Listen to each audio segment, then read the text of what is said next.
Wow! Scientists have found a lost city beneath Egypt's pyramids. And it's incredibly large, bigger than the biggest target you can imagine. Underground chambers, passageways, and vertical structures. Scientists have no idea what purposes they served. But let's start from the very beginning. Italian and Scottish scientists studying the Pyramid of Khafra discovered something that looked like secret tunnels under 3 pyramids. This find might change what we know about ancient Egypt. The expedition, called the Khafra Project, was led by Corrado Malunga from Pisa, Italy, and Filippo Biondi from the University of Strathclyde, Scotland. Their mission was to focus on exploring Khafra's pyramid, the second largest on the Giza Plateau. Scientists uncovered a massive structure beneath the Pyramid of Khafra. Could it be an ancient Egyptian underground city? The experts analyzed the data they had and came to the conclusion that 8 large vertical structures could be hiding beneath, possibly wells or shafts. They extend a staggering 6,500 feet across. Imagine placing 2.5 Burj Khalifas on the ground, one after another, and you get the sheer size of this find. These shafts also plunge nearly 2,000 feet underground. Some of the deepest underground stations in the world are located at a mere 380 feet underground or so. These cylindrical shafts are surrounded by spiral paths. Picture some old Gothic castle. They're connected to 2 giant, weirdly shaped chambers. Are those cubes? Or possibly bowls? Each of these chambers is likely more than 260 feet across. Now, even though we know about the structures now, no one has figured out their original purpose yet. Want to hear something even more shocking? Okay then. The team is almost sure that similar access points can be found under all 3 pyramids. In other words, all of them might be linked by a hidden system of underground tunnels, chambers, and passages. Even deeper, about 4,000 feet under the surface, there might be more unknown structures. And doesn't it add to the mystery? But the coolest news is that, according to some team members, these hidden structures near Giza pyramids could align with the legendary Halls of Amenti. In ancient Egyptian mythology, it's a place where people are believed to arrive when they're close to the end of their days. There, they are said to take a 3-day-long trial, facing their biggest fears. Now, how did scientists even discover these hidden spaces? To uncover them, researchers used 2 satellites positioned 420 miles above Earth. They sent radar signals to the Giza Plateau, and these signals generated detailed images, which were later compiled into a 3D model of the underground layout, including the newly detected shafts. Then, using synthetic aperture radar or SAR technology, which is a type of radar that can penetrate through stone, the team also spotted 5 small room-like structures hidden deep within the pyramid. One of these chambers contained a sarcophagus, which was once thought to be the tomb of Pharaoh Khafra. But now, scientists believe this was a mistake. The true burial site is likely to be elsewhere. In any case, these 5 hidden rooms were completely unknown before the scans. They seem to be arranged in the center of the pyramid and are linked to underground pathways leading somewhere below the structure. There's an opinion that these tunnels could lead to more hidden chambers and wells. Some of them might be around 4,500 years old. Wow! What if they help us solve ancient civilization mysteries? Preliminary data suggests that all this underground space can be much more than a few empty chambers. There might be many more hidden structures near the Giza pyramids. How come? Well, the thing is, the structure appears to include hollowed-out sections with spiral pathways leading even deeper underground. Refining the images hinting at this could reveal an extensive subterranean network. It might be a whole city hidden under the surface. Now, despite the excitement surrounding these findings, there are also a lot of people who don't believe in the existence of the underground city. They're skeptical about the archaeological discovery in Egypt due to the lack of peer-reviewed verification. That's why several archaeologists and radar experts have challenged the validity of the claims. They've explained that the technology used to make the discovery may not be advanced enough to produce such detailed underground imagery. According to them, the 5 smaller chambers found near the surface could be natural formations, since the area had had sacred significance long before the construction of the pyramids. Some experts have even dismissed the use of radar methods in this context altogether. They call these methods scientifically unproven and question their accuracy. The discovery has also reignited discussions about ancient Egyptian myths and the possibility of hidden texts lying somewhere beneath the Giza pyramids. The layout of the newly detected underground chambers shares similarities with mythological accounts of the Hall of Records, a rumored chamber that could preserve early Egyptian wisdom. If confirmed, these findings could significantly reshape the understanding of Egypt's sacred topography. Plus, this lost city beneath Egypt's pyramid could become physical evidence of previously unknown underground structures. That's why the Khafra project is super eager to begin excavating to confirm their findings. But getting approval from Egyptian authorities is a challenging process. The discoveries still need to undergo peer review before they are accepted by the academic community. By the way, this recent archaeological discovery in Egypt comes on the heels of another discovery involving a weird structure beneath the Royal Giza Cemetery, which researchers believe is unnatural in origin. Archaeologists used remote sensing techniques and uncovered a mysterious L-shaped structure underground in the Western Cemetery of Giza. This area is known to house burials of royal family members and high-ranking officials.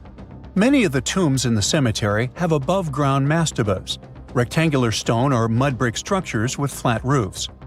But there is an area in the center of the cemetery where there are no above-ground structures. To investigate this unexplored region, the team used electrical resistive tomography and ground-penetrating radar. ERT works by sending electrical currents into the ground and measuring the resistance to detect remains. As for GPR, it sends radar into the ground and maps the structures based on the radar's return. The team found an anomaly about 6.5 feet beneath the surface. It appeared to be an L-shaped structure measuring at least 33 feet in length. The readings suggested that the structure had been backfilled with sand after its construction. This made the team hypothesize that it could be a mix of sand and gravel, or possibly an air void. This anomaly was classified as a highly resistive structure, which meant it didn't occur naturally.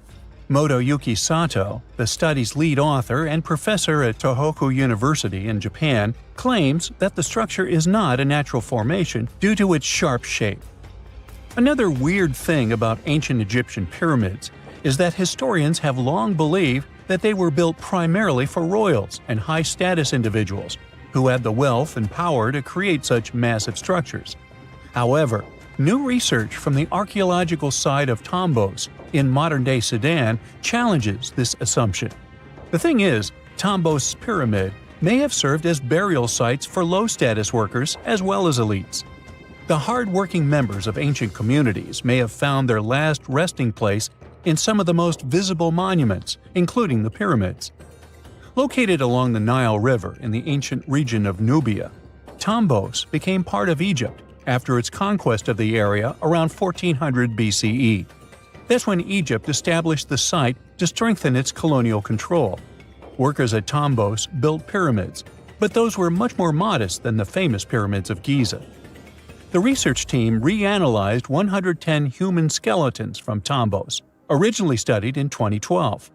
In particular, they examined the entheses, the areas where tendons and ligaments attach to bones. Such an analysis can give us insights into the amount of physical labor a person performed. When someone does hard labor, their bones often develop distinct crests and ridges at these attachment points due to the stress on the tendons and ligaments. And while some skeletons showed little change in their entheses, suggesting they belonged to individuals from the upper classes, others showed more serious changes. It means they belong to lower-class workers. This finding can totally challenge our earlier understanding of pyramid burials, especially the idea that only elites were buried in the pyramids, because the pyramids themselves were designed for the elite. This recent research may prove that lower-class workers may have found their final resting place in these monumental structures too. Over 200 mysterious tombs were found in the desert between the Nile and the Red Sea. That would make sense if they belonged to ancient Egyptians, except they didn't. They were much older. So who were these people? And more importantly, what happened to them? This all started when archaeologists were using satellite images to look for strange things in the Atbai Desert. Then, something stood out. They kept finding these large, circular mass graves filled with the bones of people and animals. And some of them were carefully arranged around one key person in the center, maybe a chief or another important member of the community. They found 280 enclosure burials in total, 260 of which have never been documented before. Some were up to 260 feet wide, with humans, cattle, sheep, and goats buried inside. And now researchers are more confused than ever, because this wasn't the first time something like this had been found. Similar large circular burial monuments have already been found in the deserts of Egypt and Sudan. And now, these newly discovered tombs seem to be part of a much bigger picture. What once looked like isolated examples is now starting to look like a clear pattern. And this pattern suggests that a single ancient culture may have spread across this huge stretch of desert, from the borders of modern Sudan to the slopes of the Red Sea hills. Studies suggest these people lived roughly between 4000 and 2000 BCE, just before the Egyptians formed the territorial kingdom we know as Pharaonic Egypt. And unlike the ancient Egyptians, who were focused on farming and urban life, these people were nomads, moving around the desert and raising herds. But that doesn't quite match with the fact that some tombs seem more special than others. I mean, in some of these enclosures, the main person was buried in the center, and other people were buried around them. This suggests these prehistoric societies probably had some kind of hierarchy. At some point, an elite class emerged in these communities, but scientists still can't say exactly when that happened. So, they were nomads living in the Sahara before the Egyptians, and they had some kind of hierarchy in their culture. But what happened to them? Well, no one can say for sure, but we do have some clues. Many of these monuments were built when the Sahara was starting to dry up. Yep, a long time ago, this desert was actually green. But little by little, the summer monsoon started pulling back from north to south. That meant less rain, fewer pastures, and a much harder life for people who depended on animals. Because of that, these nomads may have had to change the way they lived and probably headed south or toward the Nile. We still need more studies, but for now, it looks like these burial monuments are just one part of a much bigger story. A story about how humans adapted to climate change across North Africa. There is a secret tomb directly underneath the pyramids of Giza. It's flooded. It has a giant sarcophagus at the bottom with the lid thrown off, and two tiny tunnels, too small for any adult to enter, point straight toward the Great Pyramid and the Sphinx. Nobody knows where they go. A few years ago, they sent a boy inside to find out. He got stuck and had to be pulled out by his legs. This is the Osiris shaft, and it's been sitting under your feet this whole time. Let's go back 2,500 years. A Greek historian named Herodotus visits Egypt and writes something wild. He says there's a hidden chamber beneath the pyramids, underground, surrounded by water, holding the burial place of the pharaoh himself. He's specific about it, weirdly specific. And for the next 2,500 years, almost every scholar on Earth says this guy was making it up. Herodotus was famous for mixing real history and local gossip and legend. Serious academics didn't trust him on this one. Too strange, too dramatic, probably fiction. Then in 1999, an Egyptian archaeologist named Zahi Hawass, the most famous Egyptologist alive, the man who ran all of Egypt's antiquities for decades, climbs down a shaft beneath the Giza Plateau and finds exactly what Herodotus described. Water, a stone platform, and a massive granite sarcophagus, nearly 100 feet underground. Herodotus had been right all along, for 2,500 years, and nobody believed him. Now let's talk about where this thing actually is, because this is the part that blows people's minds. You know the causeway at Giza? that long stone path that connects the Sphinx to the second pyramid, Khafre's pyramid. Millions of tourists walk along it or right past it every single year. The entrance to the Osiris shaft is hidden directly underneath it. No big sign, no dramatic doorway. Just a hole in the ground quietly sitting there with one of the strangest underground structures in the world below it. The shaft was first found by an archaeologist named Salim Hassan back in 1933. He got partway down, hit water, couldn't go further and left. For the next 66 years, it just sat there. It was known, documented, yet fully ignored. The reason is simple. Nobody could drain it. By 1999, though, the water table at Giza had dropped enough to make it possible. Hawass and his team went in with pumps, equipment, and a lot of determination. He later said it was the hardest excavation of his life. Weeks of dust, mud, and noise just to reach the bottom. What he found was worth every second of it. The shaft goes down through 3 levels. Think of it like a video game dungeon. Each floor gets darker, weirder, and harder to explain. Level 1. Nothing. An empty square room. Kind of a letdown. You climb down, look around, and think, okay, this is fine. Normal. Level 2. Now it gets interesting. About 60 feet down, the shaft opens into a series of 6 carved chambers. 2 of them hold massive granite sarcophagi, ancient stone coffins, each one enormous. There are also pottery fragments, beads, and little figurines called ushabtis, which ancient Egyptians used to represent servants in the afterlife. All of this gets dated to around 500 BCE. Impressive, but not yet insane. Level 3. This is where everything changes. Nearly 100 feet underground.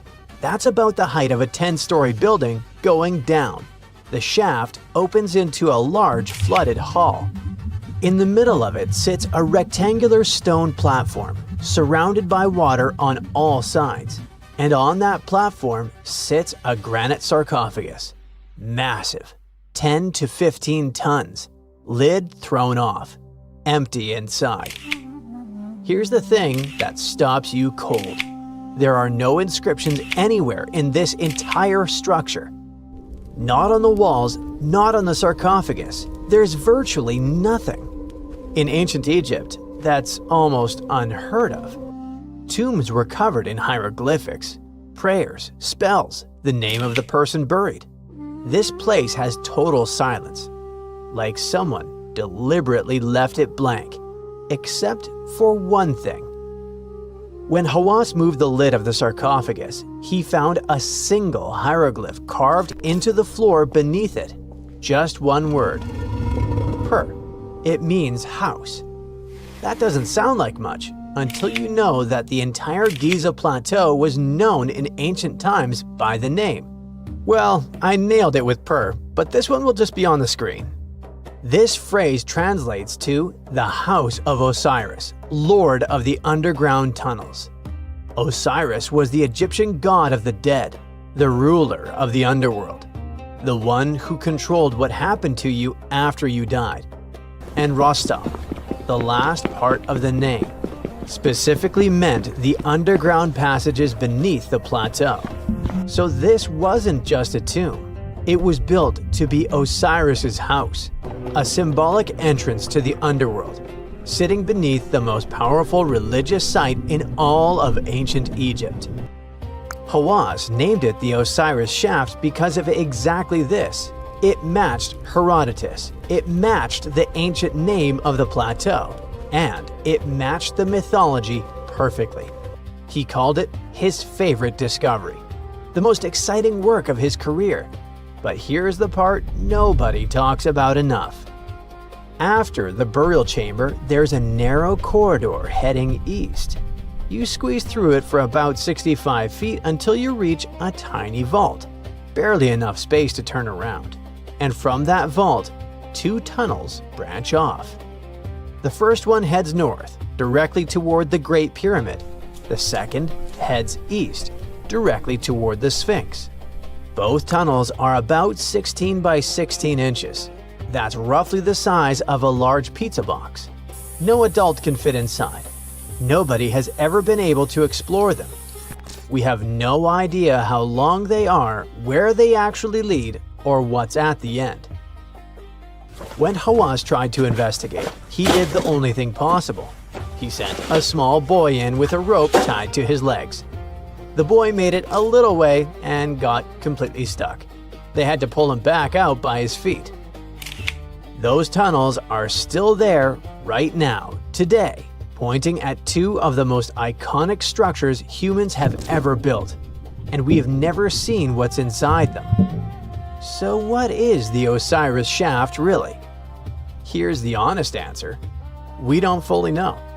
The oldest objects found inside date back to roughly 2355 to 2195 BCE, the Old Kingdom, the same era the pyramids were built.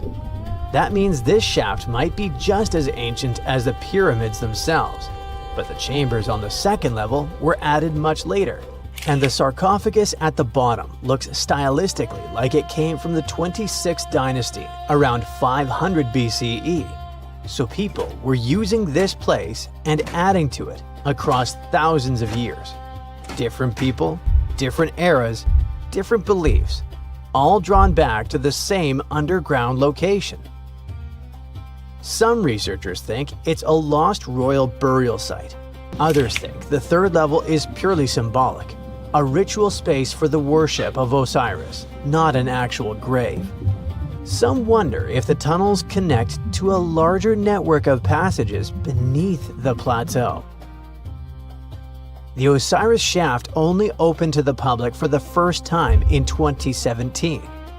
For most of human history, it was just sitting there, under one of the most visited places on Earth, completely invisible to the millions of people walking above it. A historian described it 2,500 years ago and got laughed at for it. A kid got stuck trying to explore it.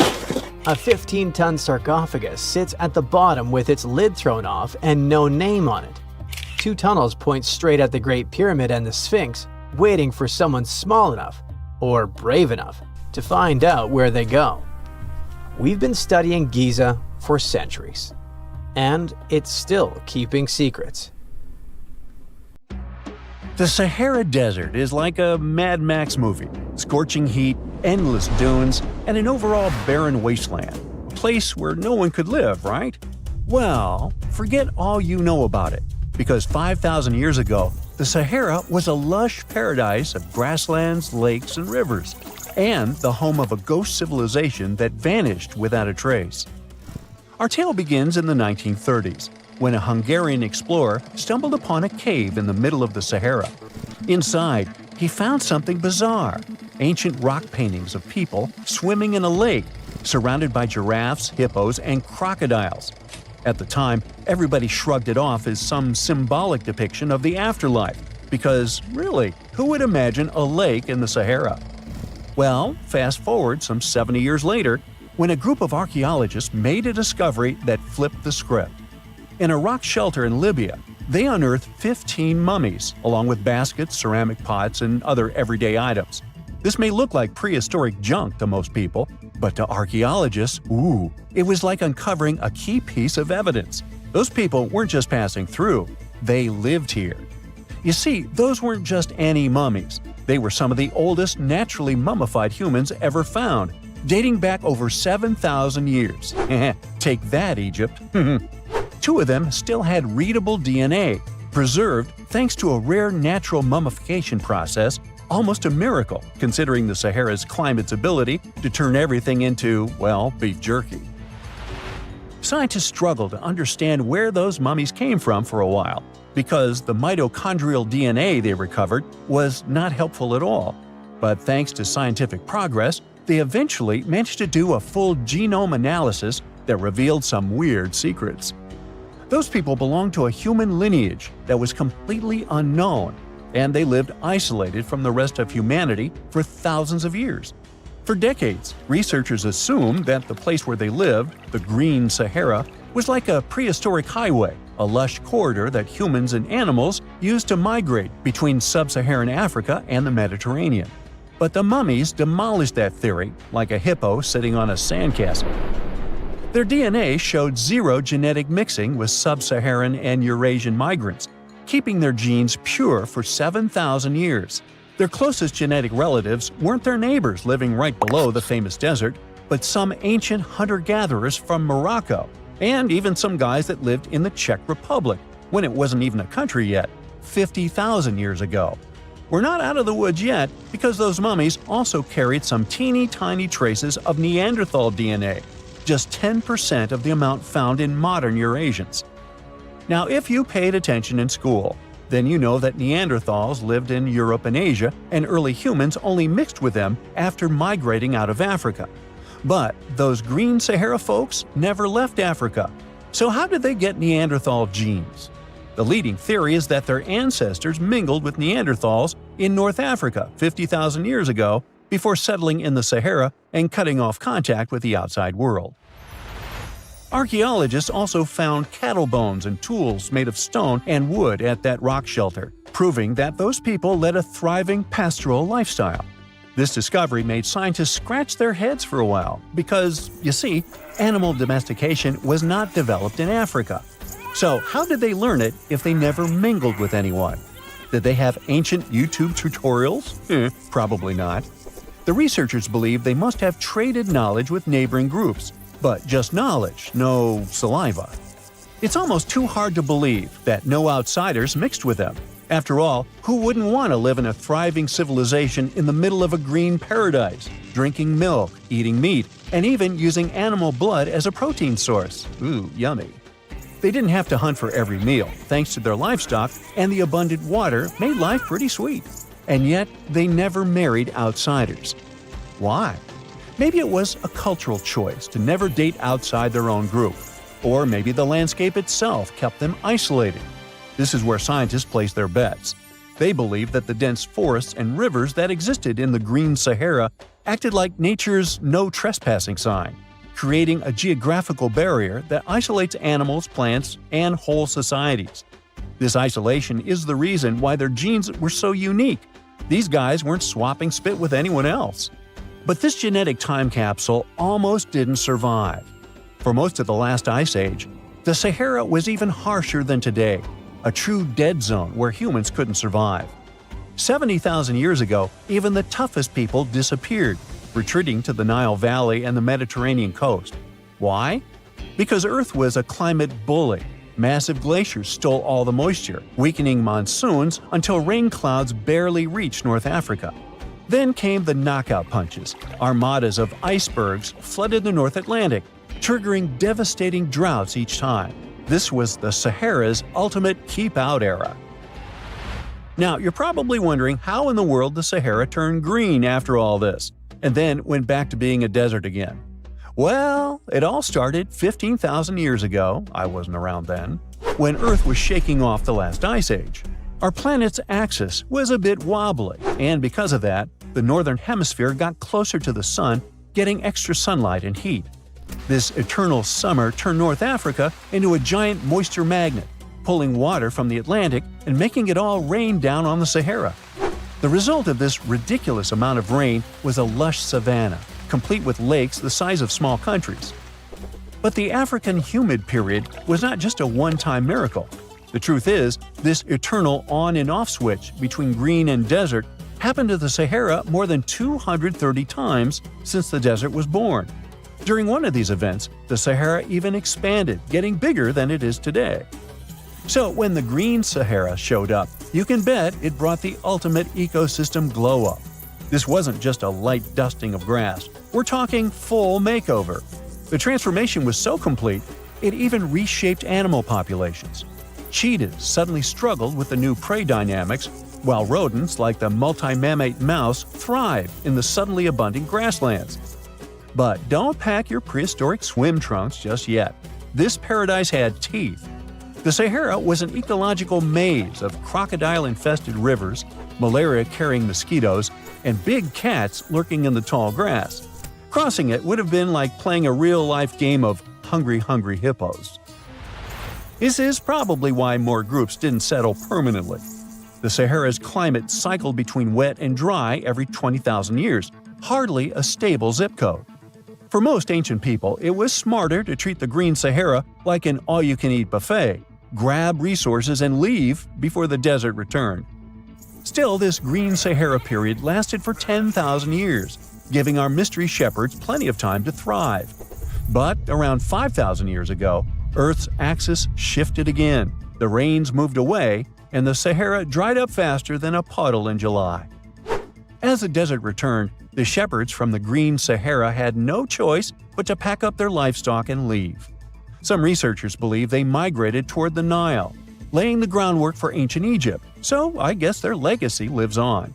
Besides, their pure lineage may be extinct by now, but some faint genes of the mummies can still be found in the people that live in North Africa today. But the introvert mummies were not the only ones using the Green Sahara as an Airbnb.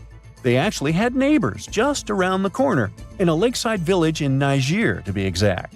Those people thrived for 5,000 years and left behind the oldest Sahara Desert cemetery, including a man buried in a turtle shell, a grinning Halloween man with filed teeth, and a heartbreaking family embrace frozen in time, victims of the very waters that sustained them. Eventually, those people disappeared too, just like it happened to our antisocial friends. This proves that this desert outsmarts everyone, with a landscape that gives paradise with one hand and takes it away with the other. Hey, I bet you didn't know that trees used to grow in the middle of Egypt's barren, sun-roasted Sinai desert. It's true.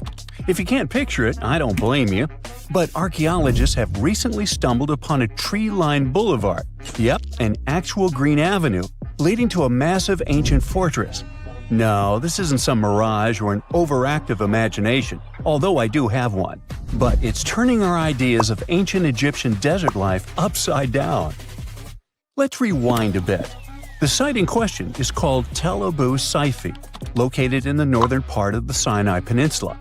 For a long time, it was known as a dusty archaeological footnote, the home of ruins from the Ptolemaic and Roman periods. You know, the era after Alexander the Great swaggered through Egypt and the Roman Empire called dibs. But recently, Egypt's Ministry of Tourism and Antiquities decided to give it a fresh dig. And what they found out turned to be more than just a forgotten outpost. We're talking about a full-on military fortress with defensive trenches, paved roads, lime kilns, barracks for soldiers, and even room for their families. A whole bunch of living quarters right in the middle of a desert doesn't feel very homey until you remember our star, the unexpected Green Avenue.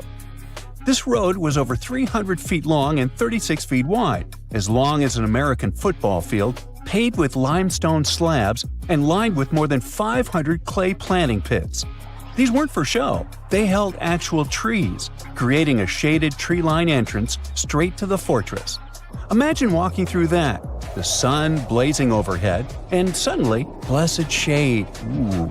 Now, that's not just a grand entrance, that's an ancient red carpet, or maybe a green one.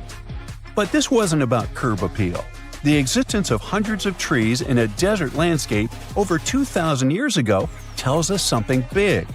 You see, the Ptolemaic Egyptians weren't simply good at building monuments, they were also masters of water management. In a place where rainfall is rarer than a selfie with a pharaoh, they somehow found a way to grow rows of trees. Now, let that sink in. To irrigate that many trees in a desert, they must have had a sophisticated irrigation or water transport system, something capable of moving and distributing water efficiently in this harsh climate. Maybe they channeled groundwater, or maybe they captured seasonal rain, or maybe ancient sprinkler systems. Okay, maybe not that fancy. But still, it's clear they were ahead of their time. Here's the thing, we already know the Egyptians mastered water control. They harnessed the Nile with ditches and canals to feed distant fields. So irrigation wasn't exactly a mystery to them. They had the skills and the knowledge.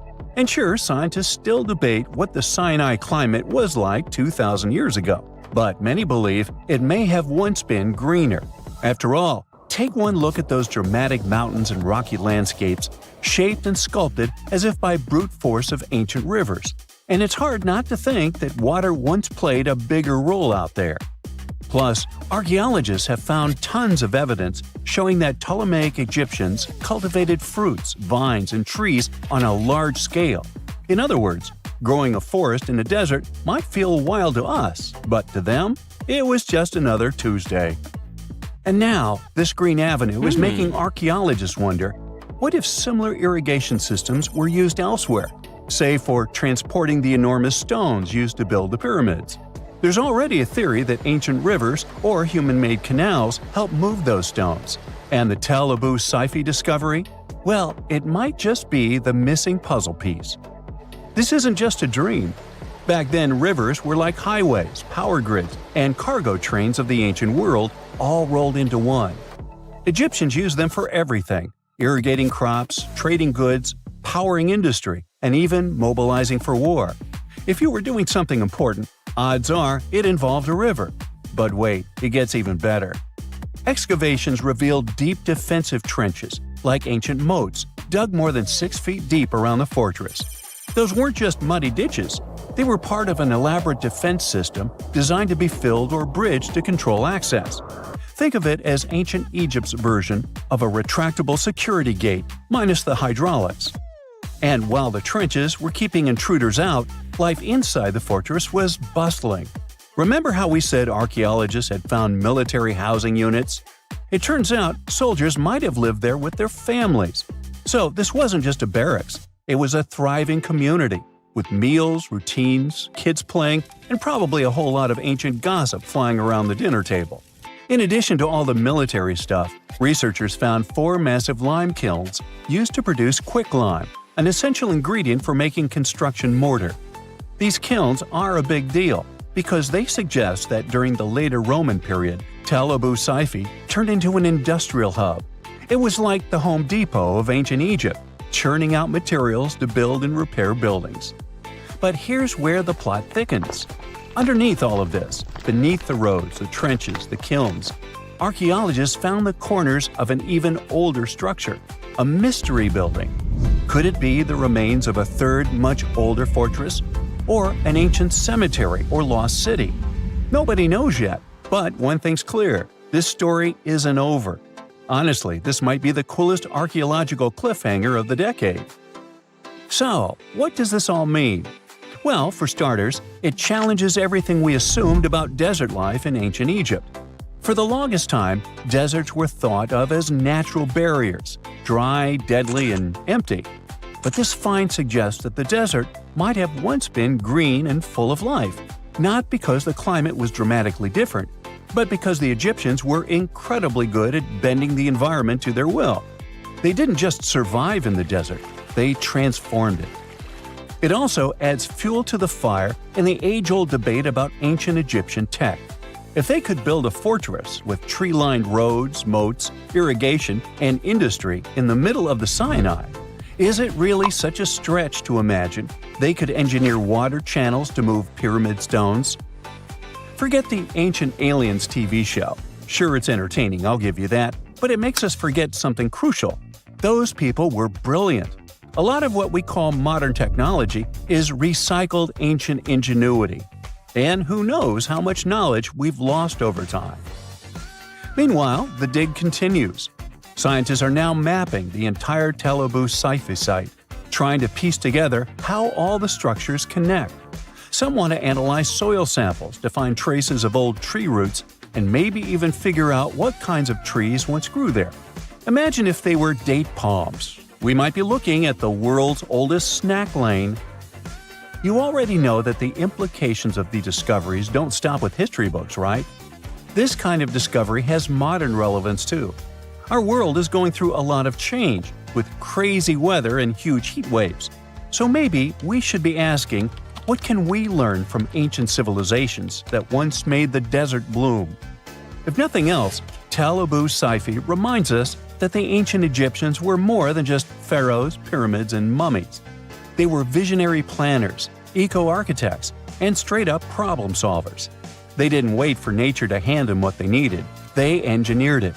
And thanks to discoveries like this, we're getting a clearer picture of just how advanced and, frankly, how cool ancient Egyptian civilization really was. So next time someone tells you deserts are just empty wastelands, you can hit them with this fun fact. Over 2,000 years ago, in the heart of the Sinai Desert, there was a fortress with a tree-lined avenue, moats, military housing, an industrial center, and even a secret underground structure. Take that, sand dunes! Who knows what else is still buried out there, waiting to rewrite history? Beneath the sands of Luxor, scientists found something that was perhaps never meant to be found. Over 1,000 decorated stone blocks that belonged to the ruined temple of a woman pharaoh. It got us thinking, why was this temple so brutally destroyed, and who was this woman?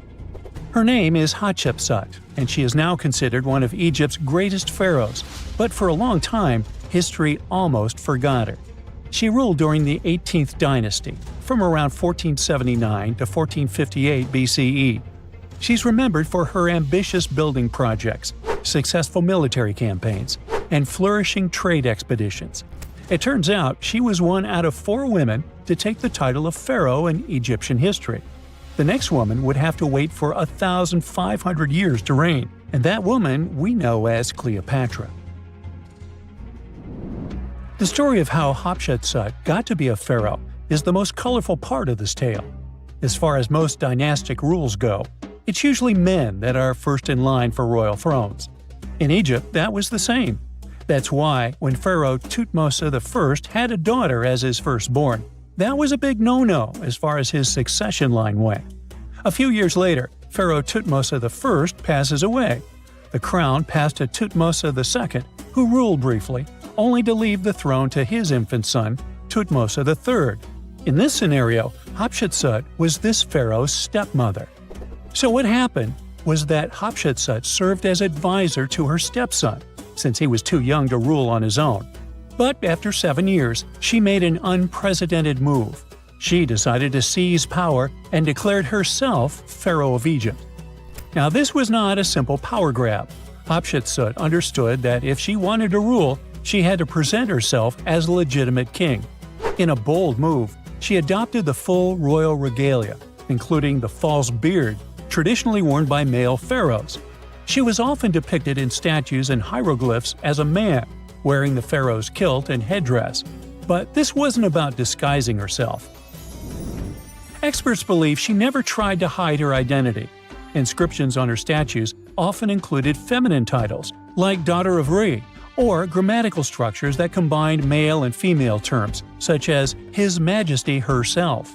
This showed that while she adopted traditional symbols of kings, she still acknowledged her true gender.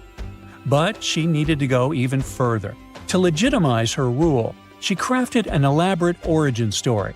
She claimed that the deity Amun himself had visited her mother in the form of her father, Thutmose I, and that she was his divine daughter.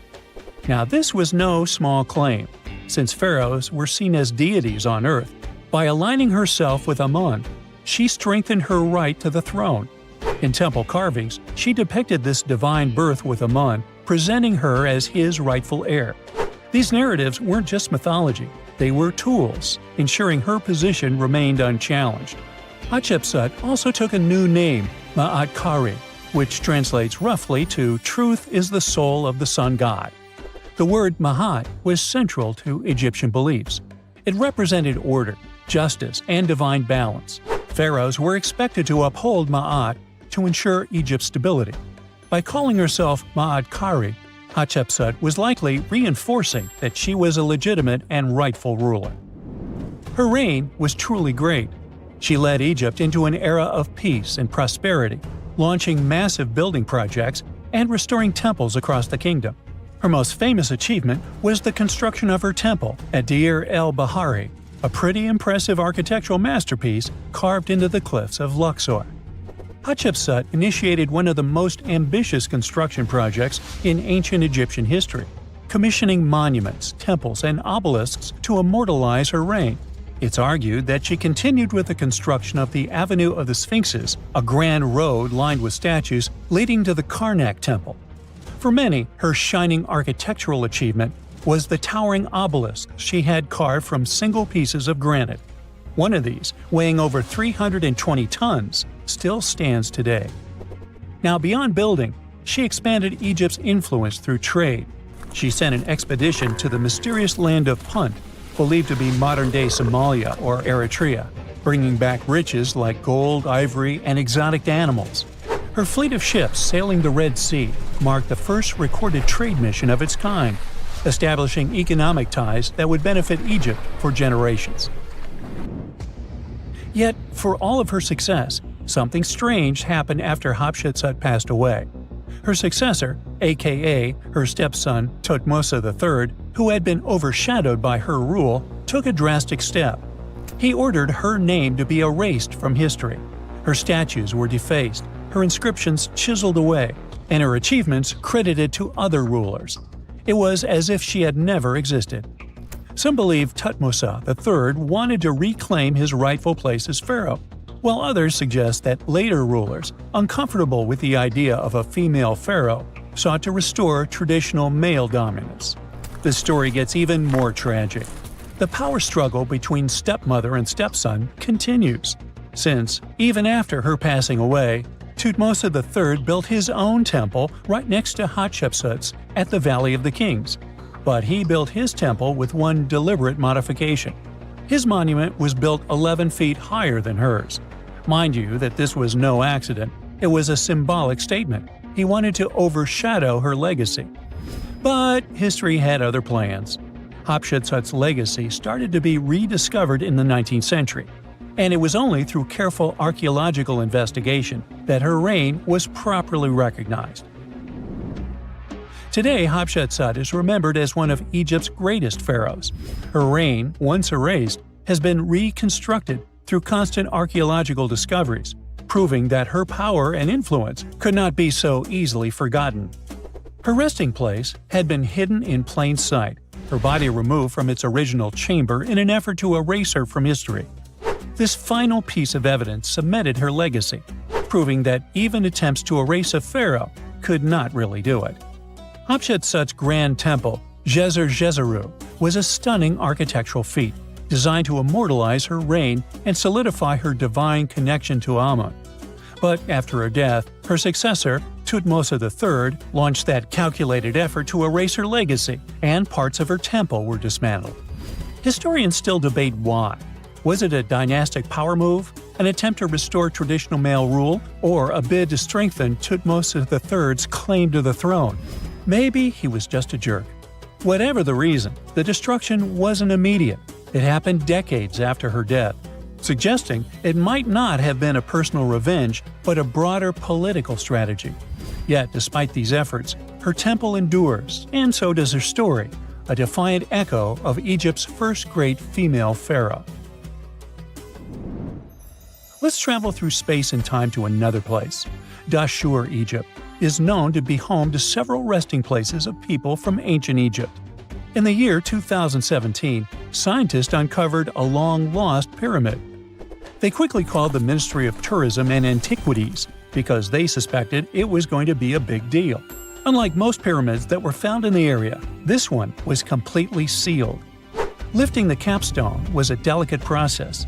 When they finally managed to open the pyramid, they expected to find an undisturbed chamber. Instead, it was chaos.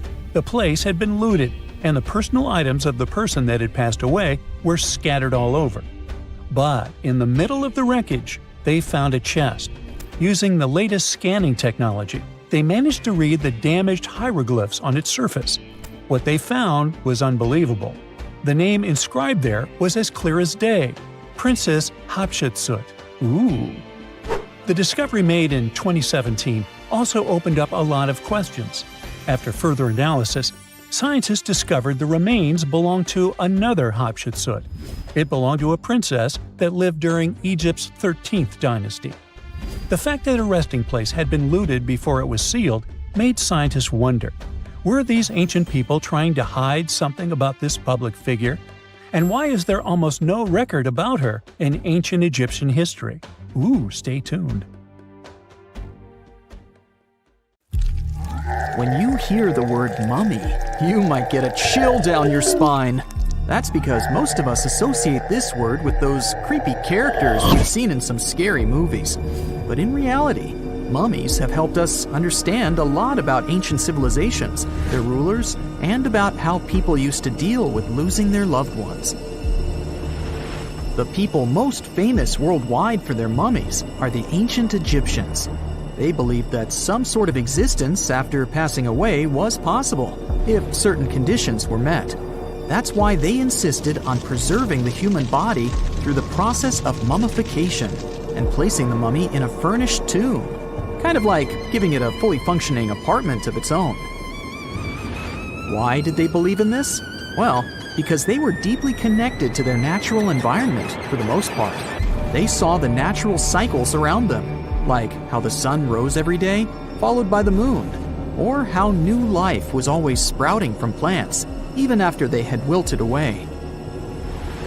They also believed that the powerful spirit Osiris, who represented the cycle of passing away and resurrection, played a role in this process. To prepare for the afterlife, the ancient Egyptians followed certain rituals, like mummification, which involved using materials like honey, resins, and incense to preserve the body. There's no other mummy more popular than that of King Tut. He was a young pharaoh who ruled over 3,000 years ago in Egypt. The problem with discovering ancient royal tombs is that most of such burial sites were previously robbed. People knew ancient rulers had been left with many valuable belongings, so those locations became vulnerable to thieves. When King Tut's tomb was opened in 1922, people were excited because it had not been robbed, like many other previously discovered royal tombs. That's how well hidden it was. Inside, his mummy was encapsulated in a total of 3 coffins, including one made of gold. The objects found in his tomb showed us what ancient Egypt was like, and studying his mummy also helped us learn about the culture and practices popular at the time when he passed away. We also learned about his family by looking at his DNA. Scientists were able to discover that he had had a disease called malaria and a problem with his foot that might have made it hard for him to walk. Ramses II was another pharaoh in Egypt who ruled for 68 years, which was quite a lot back in the day. He was known for his expansion campaigns and building projects. Many objects from his time as a ruler still exist today, including a large statue of him. Ramses II was about 6 feet tall and lived to be about 90 years old. After looking at his mummy, scientists concluded that he may have had a medical condition that affected his spine. Now, remember those thieves I mentioned before? They are probably the reason why Ramses II ended up in a plain coffin in a secret collection of royal mummies at Deir al-Bahari, which was rediscovered in 1881. Thankfully, archaeologists were able to identify him because his journeys had been recorded on his wrappings. The process was really tedious too. In fact, in ancient Egypt, the mummification process could take a staggering 70 days to complete. A special person would say a very specific speech while delicately handling the body and drying it out using a type of salt called natron. They also used linen and resin to make the body look more lifelike and to wrap it in cloth. The tomb was equally as important for ancient Egyptians. The walls of King Tut's tomb, for example, were adorned with intricate artwork that depicted his journey to the afterlife, from his burial procession to his passage through the underworld. The ancient Egyptians believed that everyone made this journey after passing away, and they filled their tombs with items and paintings to help the person in their spiritual travels. Additionally, the walls of the tomb were decorated with spells from a special book, which contained a collection of poems that the Egyptians believed would help people reach the afterlife. And speaking of how important this journey was, people also placed food in these ancient tombs. In King Tut's tomb, archaeologists discovered 36 jars of vintage beverages and 8 baskets of fruit, which were believed to be left there to help him in his journey to the afterlife. The Egyptians believed that traveling to the afterlife took a really long time, so they left a lot of supplies, such as food and water, to sustain their loved ones. Pharaohs also generally had numerous luxurious garments and beautiful jewelry in their tombs to ensure that they would have a fashionable journey. These items included various types of linen clothing, such as tunics, scarves, gloves, and headdresses, as well as a lot of gold jewelry with precious stones, like bracelets, buckles, pendants, necklaces, rings, and even precious depictions of insects for protection.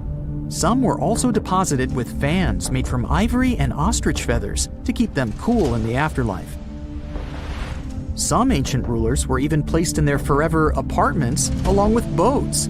For example, Pharaoh Khufu built the Great Pyramid at Giza as his tomb, and a large ship was found inside. King Tut, however, was buried with multiple boat paddles, but no actual boat. Instead, he had 3 chariots and numerous walking sticks made of precious materials, perhaps indicating he'd rather travel to the beyond by land, not by water. Amongst the most interesting objects found near ancient mummies are bottles of oils and perfumes. If rulers were supposed to be fashionable, why not smell nice too, right? Also, some of them had some ancient kinds of board games, most of them made out of precious materials like gold or ivory. One of those games was called Senet. It was very popular amongst the ancient Egyptians and very similar to modern-day chess. The ancient Egyptians may have the most famous mummies out there, but they weren't the first to invent the procedure. In fact, it all started in South America with an ancient civilization named the Chinchorro. As far as we know today, these people were the first to mummify their loved ones that had passed away. They did it somewhere around 2,000 years before the Egyptians started their own rituals. Sure, we can tell a lot about ancient rulers by studying these mummies, but until recently, we had no idea what they really looked like during their lifetime. Not so long ago, though, some very special mummy paintings were found by archaeologists studying ancient Egyptian objects. These mummy portraits are highly detailed paintings of individuals that were made while they were still alive. Such paintings were often painted on wood, as opposed to the classical portraits we all know about, which are painted on canvas. They are known for their realism and beauty, and have even been used by researchers to diagnose diseases by comparing them to the corresponding mummies. Some of these portraits also include depictions of jewelry, which was later found on the mummies. The recent discovery of these mummy portraits in Central Egypt is significant, as it marks the first time in over a century that such paintings have been found. Mummies appeared all around the world naturally, too. Mummification can occur without people intervening because of natural conditions, like extremely cold or hot environments, places with a lack of oxygen, or accidental exposure to chemicals that preserve the body. These conditions don't allow bacteria to grow, resulting in the body remaining more or less intact. Famous Otzi was one of these mummies. We know today he was a man who lived around 5,000 years ago in Europe. But upon his discovery in the Alps in 1991, Austrian authorities initially believed that he was a modern mountaineer because of how well preserved the body was. However, after the Iceman was removed from the glacier, it was determined that he was actually from the Copper Age. Archaeologists were looking for the long-lost tomb of Cleopatra when they found something that seemed too good to be real. Roughly 43 feet underground beneath a ruined Egyptian temple, there was a perfectly straight tunnel carved through solid sandstone. The tunnel is over 4,200 feet long and so precise that experts called it a geometric miracle.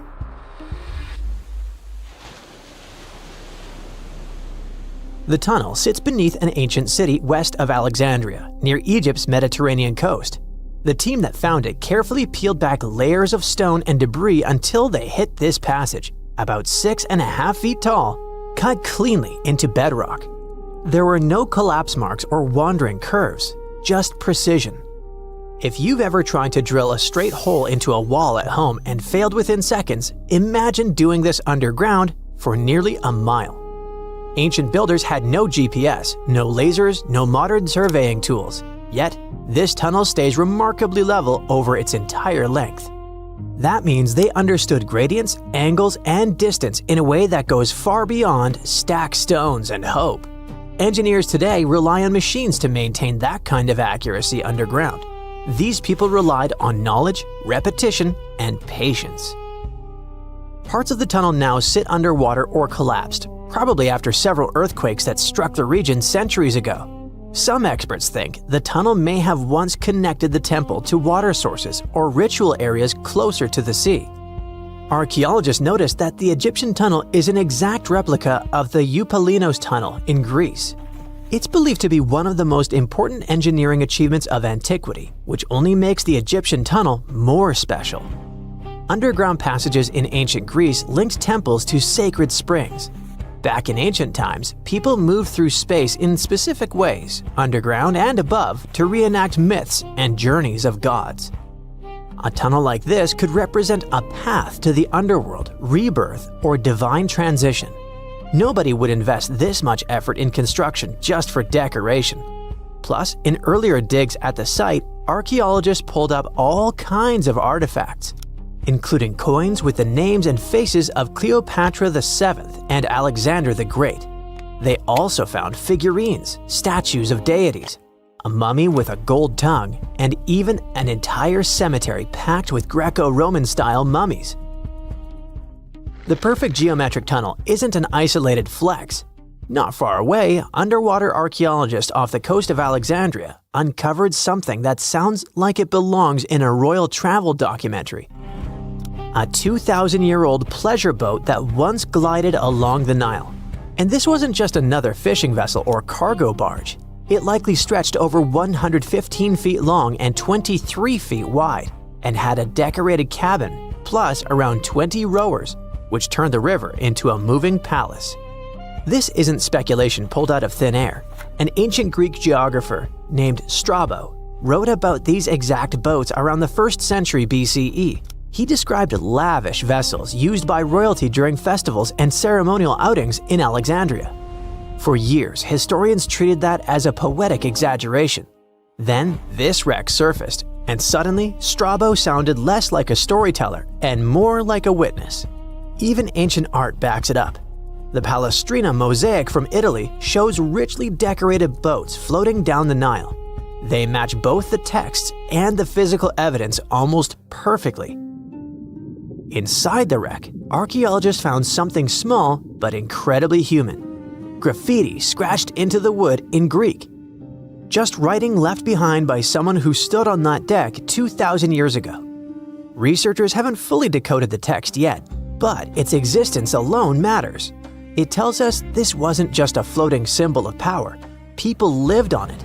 It was sort of like a modern luxurious yacht, and the Nile was like a highway. All types of vessels with passengers were moving back and forth, visiting friends, carrying their goods for trade, doing business, and, of course, going on pleasure cruises. The location of the pleasure boat makes the story even better. The boat sat near the temple of Isis on Antirodos, an island that once hosted royal and religious buildings before earthquakes and rising seas erased it from the surface. That temple collapsed around 50 CE, and researchers believe the boat may have sunk during the same disaster. Another recent find that has to do with life on the Nile is the lower part of the massive worship complex about 10 miles southwest of Cairo. It connects directly to an upper temple dedicated to Ra, the Egyptian deity of the sun. The newly excavated part is a 4,500-year-old valley temple. The upper temple sits on higher ground, and archaeologists excavated it years ago. The valley temple is closer to the Nile, and it's connected to the upper part by a causeway. A German Egyptologist actually started excavating part of the temple back in 1901, but the groundwater sat much higher then, and he had to stop. Now, the groundwater level is lower, and a modern team has managed to excavate about half of the valley temple since 2024. Once they got in, archaeologists uncovered the remains of a columned entrance portico. Then they found blocks carved with a calendar of religious events, almost like an ancient public schedule. The text includes feasts for Sokar, a falcon-headed deity linked to Memphis, which was a major capital during the Old Kingdom, plus the festival of Min, a fertility deity, and even the procession of Ra. The calendar blocks all showed up around the entrance portico area, which most definitely means that the outside facade of the temple displayed this long feast calendar publicly. That's why archaeologists think this might be one of the earliest examples of a true public calendar ever found. A literal event list for an entire community, built into the architecture. On top of that, the team found dozens of decorated blocks covered in inscriptions that named a pharaoh who ruled around 2420 to 2389 BCE and had the temple built. This temple shows how people moved through ancient Egypt. Because the upper temple handled the main worship, but the valley temple made the whole place accessible. It acted like the landing area for boats coming in, either directly from the Nile or more likely from one of its side channels. So instead of hiking across desert terrain, visitors could arrive by water, step onto the temple's landing stage, enter through the valley temple, then head up the causeway ramp toward the upper temple on the hill. After about a century of use, researchers found that the valley temple had been repurposed into a residential area. And the best part is, what they found from that era: 2 wooden pieces used for playing Senet, an ancient board game. Senet shows up at other Egyptian sites too, including King Tutankhamun's tomb, but nobody fully agrees on the rules today. Some discoveries in Egypt create new mysteries instead of solving the old ones. Earlier in 2025, archaeologists announced the discovery of the first pharaoh's burial found in or near the Valley of Kings since King Tut's tomb in 1922. The newly found tomb of Thutmose II flooded almost immediately after burial. Ancient officials rushed in, removed the mummy and most of the grave goods, and hid them somewhere else. The weirdest part is that an alabaster ointment jar inside the tomb links the burial directly to Hatshepsut, Thutmose II's wife and half-sister. The inscription basically says she made this monument for him, which proves she arranged his burial. But it still doesn't explain why she placed him here and later chose the Valley of the Kings for herself. Now, archaeologists are studying a huge mound of rubble near the tomb, about 75 feet tall, and suspect it was built to hide something important. If a second tomb sits underneath, it could be complete and undisturbed. So, the deeper the archaeologists dig, the more ancient Egypt stops feeling like a gone civilization and starts feeling like a paused one. Looks like it didn't just survive time, it outsmarted it. And we're only just beginning to catch up. You're digging in Egypt's famous Saqqara necropolis, also known as the ultimate VIP graveyard for pharaohs, when suddenly you find a giant pink door hiding something no one knew existed. Behind this giant stone door, one that wasn't supposed to open, by the way, you find a lost tomb of Egyptian royalty. Alright, history lovers, it's time to buckle up because archaeologists just pulled off something straight out of an Indiana Jones movie. Let's travel all the way to Saqqara, one of Egypt's most mysterious and treasure-packed ancient sites. The star of the show? The prince you've probably never heard of, Prince Userefre, son of King Userkaf. No one important, just, the founder of Egypt's 5th dynasty. No big deal. But the way his tomb was discovered. It all started with a massive door, made of pink granite, no less. But this isn't just a regular stone slab. This thing is about 14 to 15 feet tall and 4 feet wide. A giraffe could easily walk through it. This door is also definitely heavier than your neighbor's SUV. But here's the twist. It wasn't a real door. It was a false door, a symbolic gateway meant to allow the spirit of the deceased to pass between the world of the living and the afterlife. Normally, that's where the story ends. After all, false doors are common in tombs. But this one was extra special. You see, false doors were usually made out of limestone, which was pretty common and found everywhere in Egypt. To build one out of red or pink granite, people had to bring these rocks from a quarry located 400 miles away. And you can bet this wasn't a cheap trip. According to Egyptologists, this is the first time a false door of this size and material has ever been found in Egypt, making it a totally unique piece of architecture. Aside from being super expensive, this one had a surprise behind it too. When the team of researchers investigated further, they realized that this false door actually hid a real entrance. And what did it lead to? A hidden tomb packed with statues, relics, and secrets from over 4,000 years ago. The tomb belonged to Prince Userefre, but you can call him Wasar Efra or Wasar Efra too. Despite being totally erased from history, this fella was no minor noble. The hieroglyphs on the pink granite door listed him as the hereditary prince, governor of Buto and Nekeb, royal scribe, minister, judge, and priest of chance. Phew! He was like the ancient Egyptian version of Daenerys Targaryen. These inscriptions not only identify his political and religious roles, but also suggest he held significant power in Lower and Upper Egypt, bridging both regions through his titles. One title in particular, the Priest of Seker, links him to the deity of the necropolis, the one with the falcon head. This god was the patron of the living and god of the dead at the same time. So I guess the Forgotten Prince was sort of a big deal, considering that his tomb was placed in such a prestigious location within Saqqara. What's even more mysterious is that Prince Userefre doesn't appear in official king lists or royal family trees, which makes us wonder if he passed away before he could rule, or if his legacy was deliberately erased in one of ancient Egypt's classic political dramas. Some scholars now believe his erasure might be connected with shifting religious or political power struggles during the early 5th dynasty, especially as his father Usarkaf was reshaping Egypt's religious order. And speaking of his father, King Usarkaf was a total game changer. He wasn't just the founder of the 5th dynasty, he also kicked off a religious revolution by promoting the sun god Ra over older deities. That's right, Usarkaf built the very first sun temple at Abu Sir, setting off a dynasty-wide obsession with solar worship. After Usarkaf wrapped up his short but revolutionary reign, a whole lineup of pharaohs took the stage. Sahure, Neferirkare, Nusere-Ini, basically the boy band of the 5th dynasty. And these guys were all about two things: building pyramids and making money. They weren't just stacking stones, they were expanding Egypt's influence, opening up trade routes to far-off lands and blinging out their temples like it was nobody's business. Back in the tomb, things got even cooler. There was a beautiful red granite offering table covered with inscriptions detailing ritual foods, like an eternal menu for the afterlife, because they believed the deceased could magically eat this food.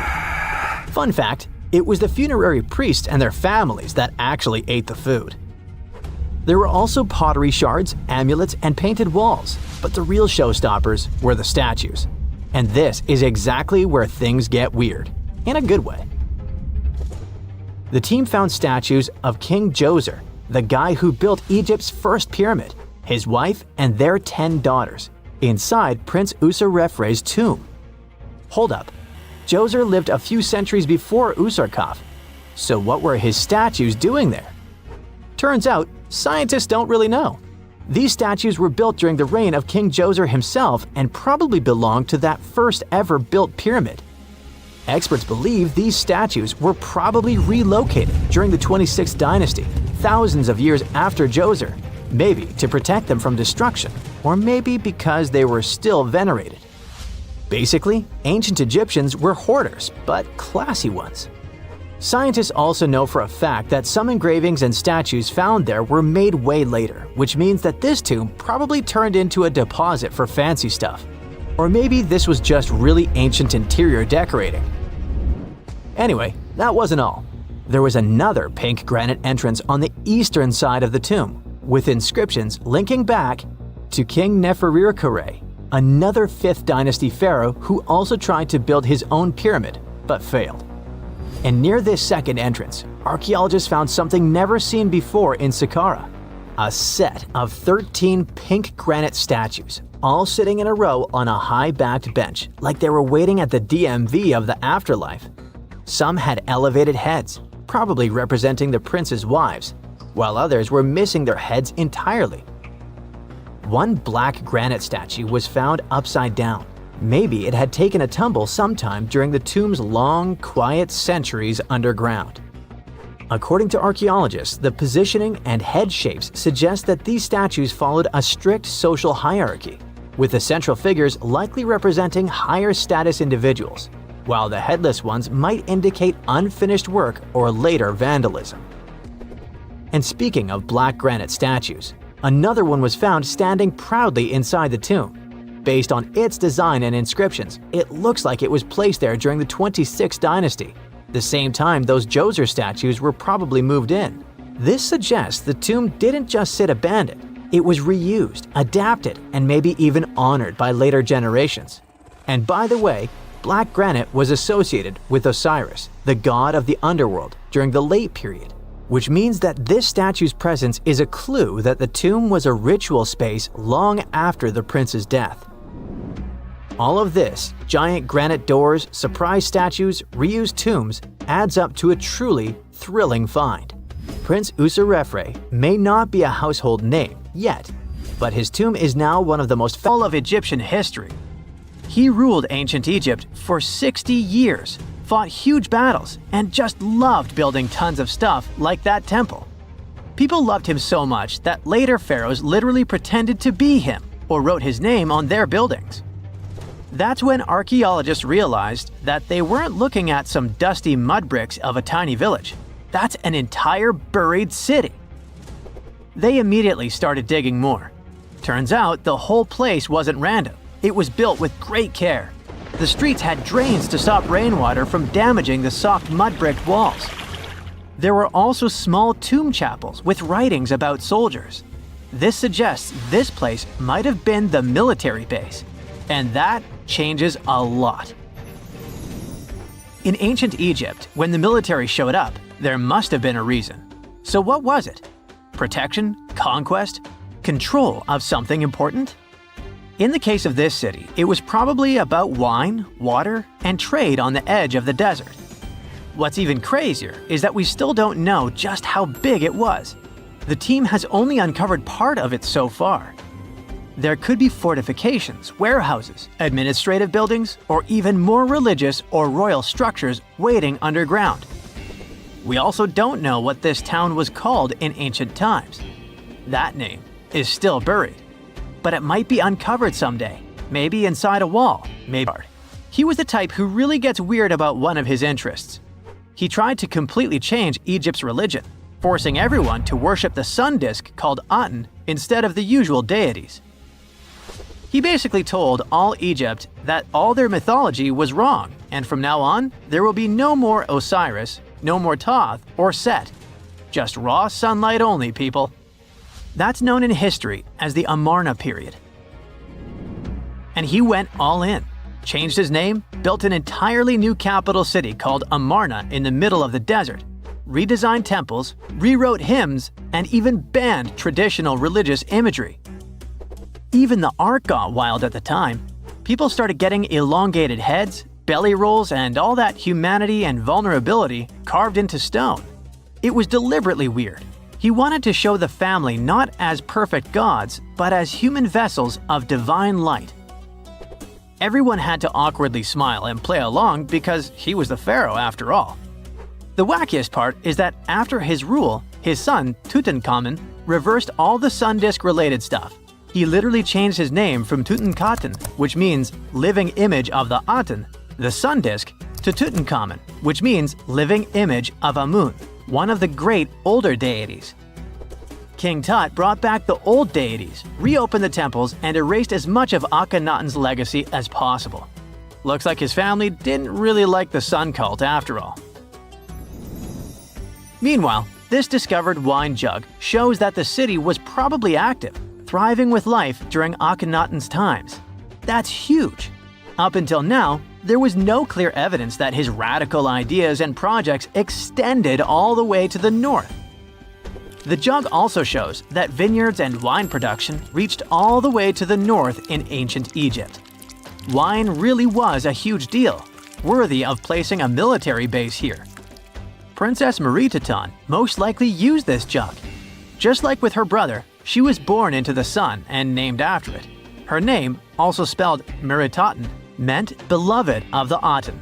As the eldest daughter of Pharaoh and his queen, born right into the middle of radical religious changes, she was raised to perform the future queen's duties. From her earliest years, she walked in temples alongside her mother Nefertiti, shaking the sistrum in solemn rituals. She was there when Akhenaten established his capital city, Amarna. He clearly loved his family. Meritaten's face was etched into its stone walls more than anyone else. In every temple, in every sacred scene, her figure appears, revered. Things get foggy in history after her father passed away. The throne wobbled. King Tut was very young, only 9 years old when he had to take new duties.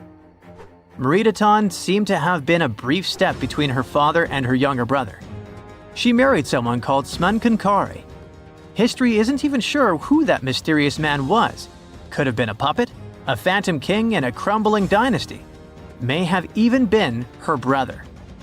Whatever the truth was, these two took power and ruled together for a while. Meritaten got the title of the Great Royal Wife, a title of immense power. But Smenkhkare was a very short-lived ruler. He passed away just in about a year. There are some speculations among historians that Meritaten was the actual ruler, the informal female pharaoh, because her brother was too young. Some theories say that she raised Tutankhamun and became a sort of queen regent, mentoring the child who would be used to restore the old order. But all this is unconfirmed. It's very hard for historians to find information about that time because the Amarna period was later condemned. The successors wanted to wipe away Akhenaten's heresy and everything attached to it. This included Meritaten.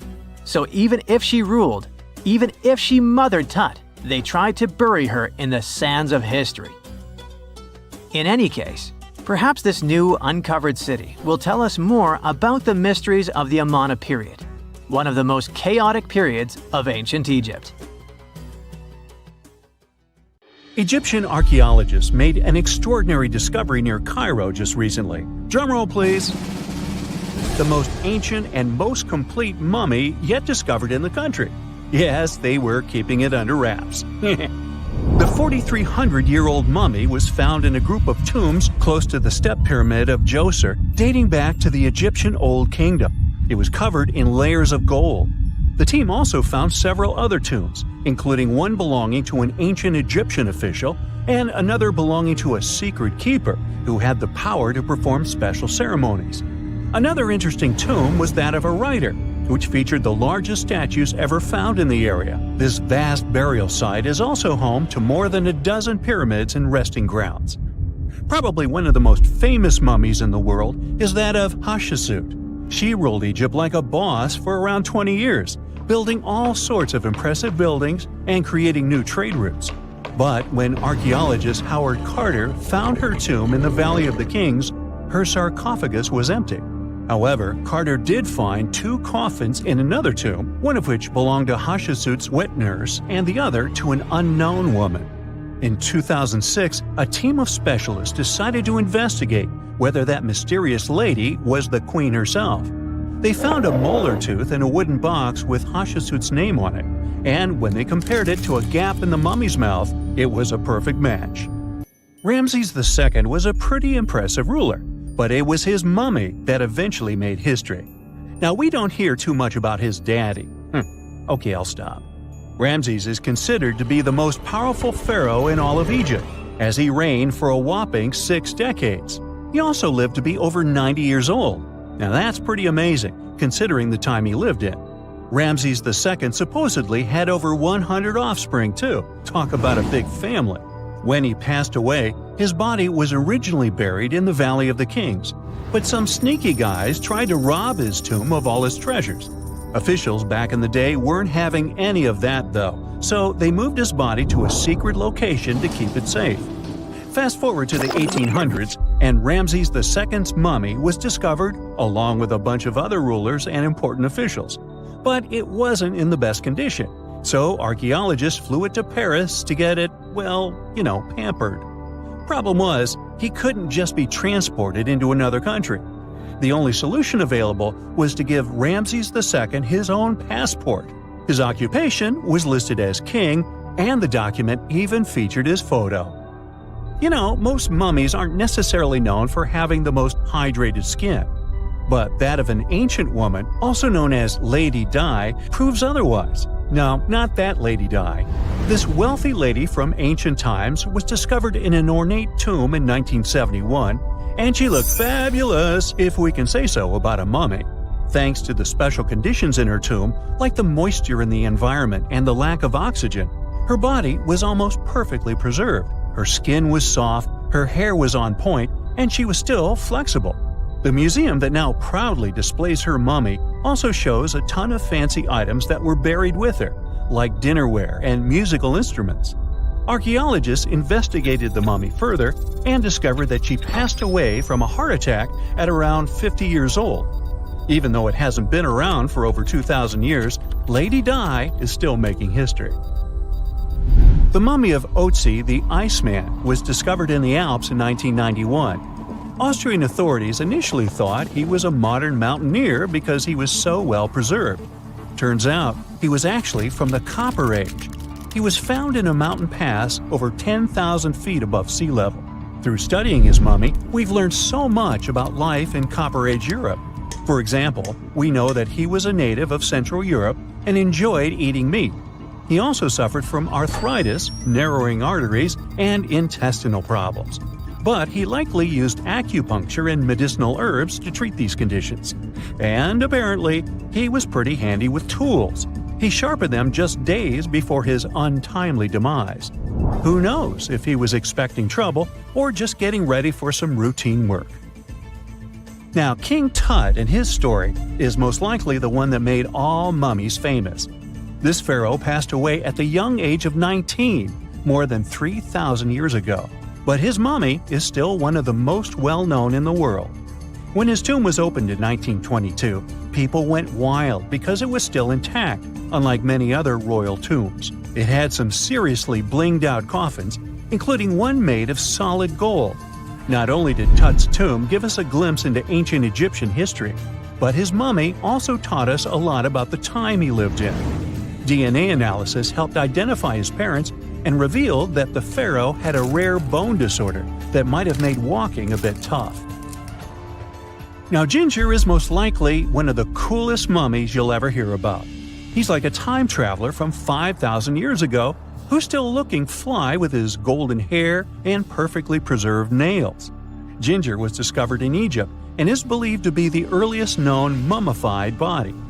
Before people even knew about mummification, they used to place bodies in shallow graves in the hot, dry sand. And since the sand absorbed all the water, bacteria couldn't reproduce and the body was preserved naturally. Now, scientists are not sure if Ginger's preservation was intentional or not, but since he was buried with some pottery vessels, it's likely that whoever buried him knew some serious preservation techniques. If you want to meet Ginger in person, he's currently chilling at the British Museum. One Dutch art collector bought a statue from Asia and ended up finding a weird discovery. The statue contained a mummy hidden inside. Unfortunately, the body was too fragile to move, so they had to leave it there. The coolest part is that this mummy is over 1,000 years old and was on display for 200 years before being encased in the statue. When scientists did a CT scan, they found out that the mummy was filled with paper scraps covered in writings. Experts think he might have done this thing called self-mummification, which is a pretty intense process involving a special diet and tea that makes your body less prone to bacteria. Only a few people could handle this ritual, and those who managed to do that were seriously respected. No other Egyptian queen has baffled scientists and historians like the stunning Nefertiti. Based on her statues, she was known for her slender neck, wide eyes, and high cheekbones. Her name translates to "the beautiful woman has come." Talk about living up to your name, huh? Even though she wasn't a pharaoh herself, Nefertiti still managed to leave a lasting impression. Written records suggest that, as a wife and queen, she held an incredibly influential role. Because of her power, she was indeed admired, but she also managed to make quite a lot of enemies throughout her life. She was also related to King Tut, but not biologically. Rather, she was his stepmother. So far, locals have yet to identify her mummy, but that may soon change. A local Egyptologist who has been busy excavating tombs in the Valley of the Kings has found two mummies that he believes could be Nefertiti and her daughter. According to specialists, we may soon finally get a definitive answer about the identity of these two mummies. And if one of them does turn out to be Nefertiti, we could be in for a real treat. DNA analysis and CT scans of the mummy could give us the most complete and accurate image of the queen that we've ever seen. It's crazy to think that we've only scratched the surface of what lies beneath modern-day Egypt. Nefertiti ruled during a time of great power and prosperity in Egypt, but unfortunately passed away in a period of social turmoil, leading to her gravesite being lost. Now, where's my mummy? If there's a question that still baffles archaeologists to this day, it's this one. How did the ancient Egyptians build those magnificent pyramids? As far as we know today, their resources were quite limited, especially in terms of tools and building materials. We still don't have a fully satisfying answer, but hey, we've got some pretty amazing theories worth considering. The leading contender among these theories involves the clever Egyptians employing a sneaky strategy. Now picture this. They constructed a slanted and curving mound made of bricks, earth, and sand encircling the pyramid to be. As the pyramid grew taller and taller, they simply increased the height and length of this wacky structure. It's like they were playing an ancient game of Jenga. Now, how did they get those massive stone blocks up there? Well, according to the legendary ancient Greek historian Herodotus, they used sleds, rollers, and levers. It sounds like they turned construction into a supersized game of tug-of-war. And guess what? Herodotus also claimed that the Great Pyramid, the one from Giza, the granddaddy of them all, took a whopping 20 years to build. There's more. Herodotus also dropped a mind-boggling number on us. 100,000 men were supposedly involved in this pyramid extravaganza. Did they hire the entire Egyptian population? Well, it might not be as far-fetched as it sounds. These men were probably mostly farmers, so they probably focused on the pyramids when there wasn't much work to be done in the fields. Like during the flood season of the Nile River. Obviously, specialists in the archaeological community had something to add to this theory. By the late 20th century, they discovered some evidence that suggests the workforce might have been smaller and more permanent than previously thought.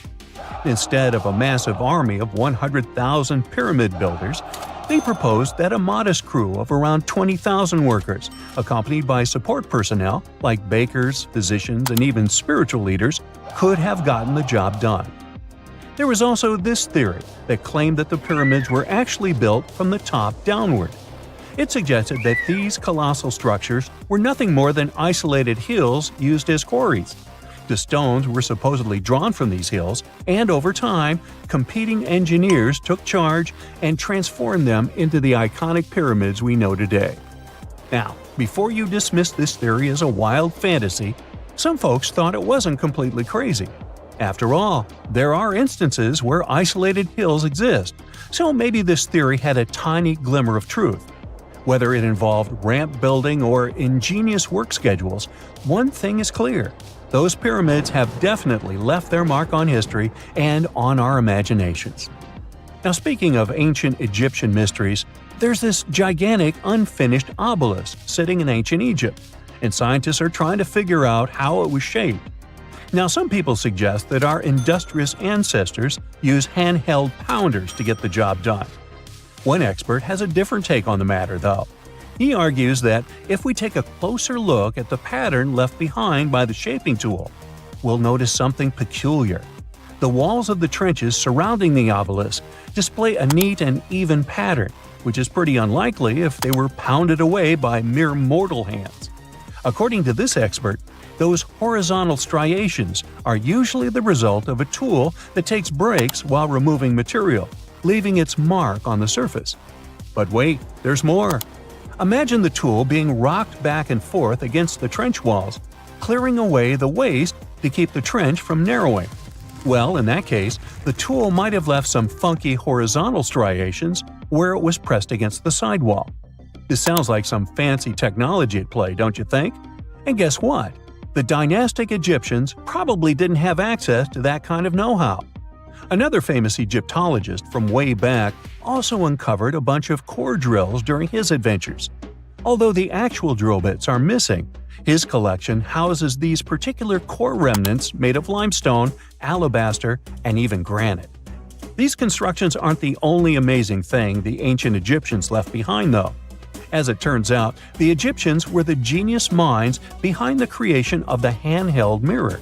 Yeah, that little mirror you use every day to check yourself out. But here's the twist. These mirrors are like pieces of art. They were decorated with inscriptions and figures. But that's not all. The Egyptians had a serious concern with their appearance. They knew the importance of personal hygiene and looking fabulous.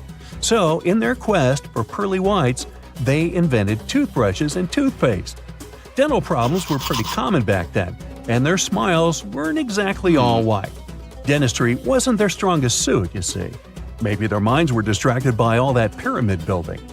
So that doesn't mean those ancient toothpaste recipes weren't amazing. One delightful concoction included rock salt, mint, dried iris petals, and pepper. Some brave dentists in the 21st century tried it out, and it worked pretty well. Ground-up ash was also used in another recipe to create a tooth cleansing paste. Mint was missing, so that didn't do much for their breath. That's when the genius Egyptians came up with the world's first breath mints. They made tablets from heated spices like cinnamon, and they mixed it with honey. Now, let's shift gears to home decor, Egyptian style. They surely took ornamentation to the next level. While the concept of decorating furniture started in Mesopotamia, the Egyptians cranked it up a notch. They went all out with different colors of ink and even developed various weights of paper. Oh, and let's not forget about those cute little area rugs we all have in our homes today. Guess who came up with the idea? Yep, the Egyptians. They used the versatile papyrus plant to make those cozy rugs. And speaking of trends, the Egyptians loved their knickknacks. They had an assortment of small figurines in the shapes of cats, dogs, and people. These statues were made from various materials, like simple sun-dried mud to the ultimate bling of gold. It all depended on how loaded you were. The Egyptians were also all about farming, and they knew that clean water was crucial for their crops and animals. That's why they came up with some nifty inventions and techniques to make sure their land was fertile and their plants were happy. First off, they had the genius idea of using ox-drawn plows. They had two types of plows, heavy and light. The heavy plow would strut its stuff, cutting deep furrows in the soil, while the lighter plow followed behind, fluffing up the earth. But they didn't stop there. After plowing, the Egyptians would break up clumps of soil and sow the rows with seeds. To give those seeds a good old squish into the furrows, they'd march their livestock across the field, effectively closing up the furrows. But hey, all that hard work would be pointless if their seeds were as dry as the Sahara. That's where irrigation comes into play. The Egyptians were so good at it that other cultures, like the Greeks and Romans, couldn't help but copy their techniques. Now let's switch gears and talk about the marvelous architecture of ancient Egypt. These folks weren't just skilled farmers, they were also architectural maestros. They built these fancy canals to carry water to farms and villages, and boy, did they know how to make those canals look pretty. Just imagine strolling along a canal lined with ornate structures. The pharaoh Ramesses the Great was quite the overachiever when it came to construction. One of his mind-blowing creations was the construction located at Abu Simbel. This building was designed so that twice a year, the sun would shine directly into it and illuminate the statues of Ramesses. And let's not forget about the corbelled arch. Without this architectural gem, we'd be missing out on some mind-boggling structures like the Great Pyramid. The Egyptians knew how to make things stand tall and proud, thanks to their engineering and construction wizardry. They built grand halls and inner sanctums that make your jaw drop, and some of these temples doubled as astronomical observatories. It turns out that the Great Pyramid of Giza is even more advanced than we thought. It can handle earthquakes with magnitudes of at least 6.8, and that's a big one. During powerful quakes, while nearby buildings were collapsing to the ground in ruins, the pyramid just absorbed the shaking and stayed standing. Was there a secret mechanism that helped it? More than 4,500 years ago, ancient Egyptians built one of the heaviest structures in human history, the Great Pyramid of Giza. Pharaoh Khufu ordered its construction around 2500 BCE, and it took about 26 years to finish. Workers dragged and stacked more than 2.3 million stone blocks, and some of them weighed several tons each. The finished pyramid was about 480 feet tall. It's just a bit lower than the Ritz Tower in Manhattan, which reaches 541 feet. But that might not even be the most shocking part. The pyramid was likely built to handle earthquakes. Recently, researchers from Egypt and Japan decided to study how vibrations move through the pyramid. Now, the pyramid is over 4,600 years old, so they didn't want to shake it on purpose and risk damaging it. But they still managed to test about 40 different spots inside and around the giant structure with the help of special equipment called highly sensitive accelerometers. Their tools measured tiny waves moving through stone. Ultimately, it could help them figure out what would happen if the ground started shaking. It turns out that instead of concentrating all the force of vibrations in one place, the pyramid spreads the energy through the structure. In simple words, it behaves like a giant shock absorber. The vibrations weaken while moving through the pyramid, instead of building up and cracking it apart. Egypt has been shaken by earthquakes many times over thousands of years. Some of them were strong enough to wreck entire parts of Cairo. And while some nearby buildings were badly damaged or completely destroyed, the Great Pyramid is still standing. Scientists say that the structure is incredibly balanced. The huge weight is distributed so evenly that the pyramid remains stable even when the ground moves underneath it. The shape helps too. A pyramid pushes weight downward and outward, and this makes it harder for its parts to collapse inward. For example, in 1992, a massive earthquake hit Egypt.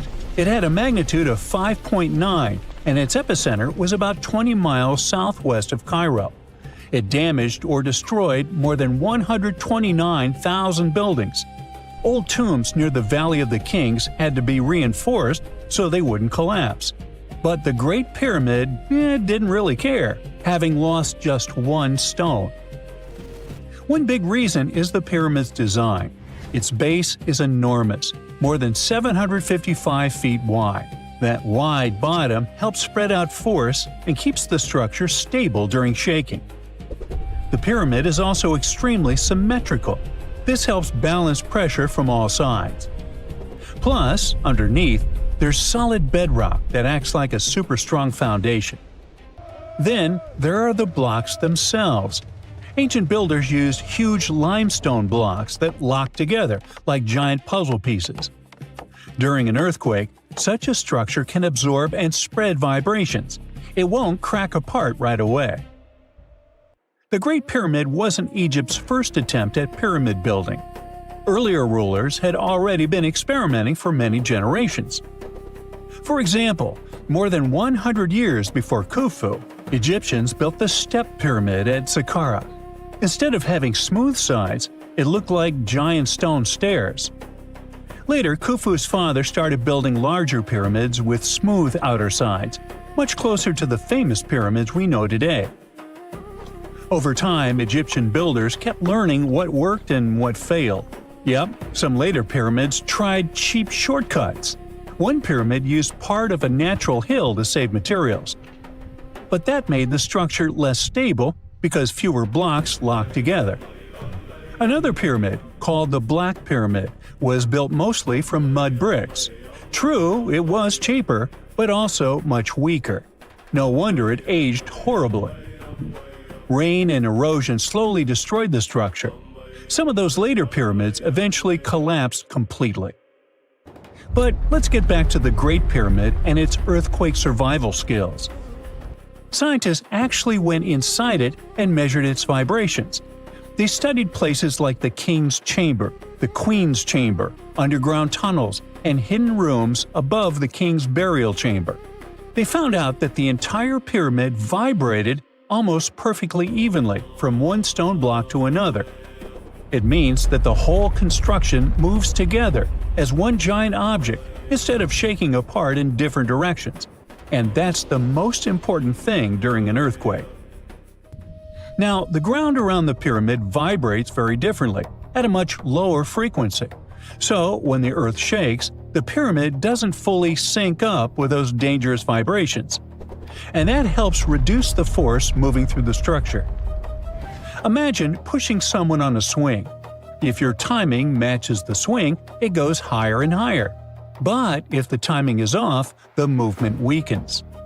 The pyramid seems to work the same way with earthquakes.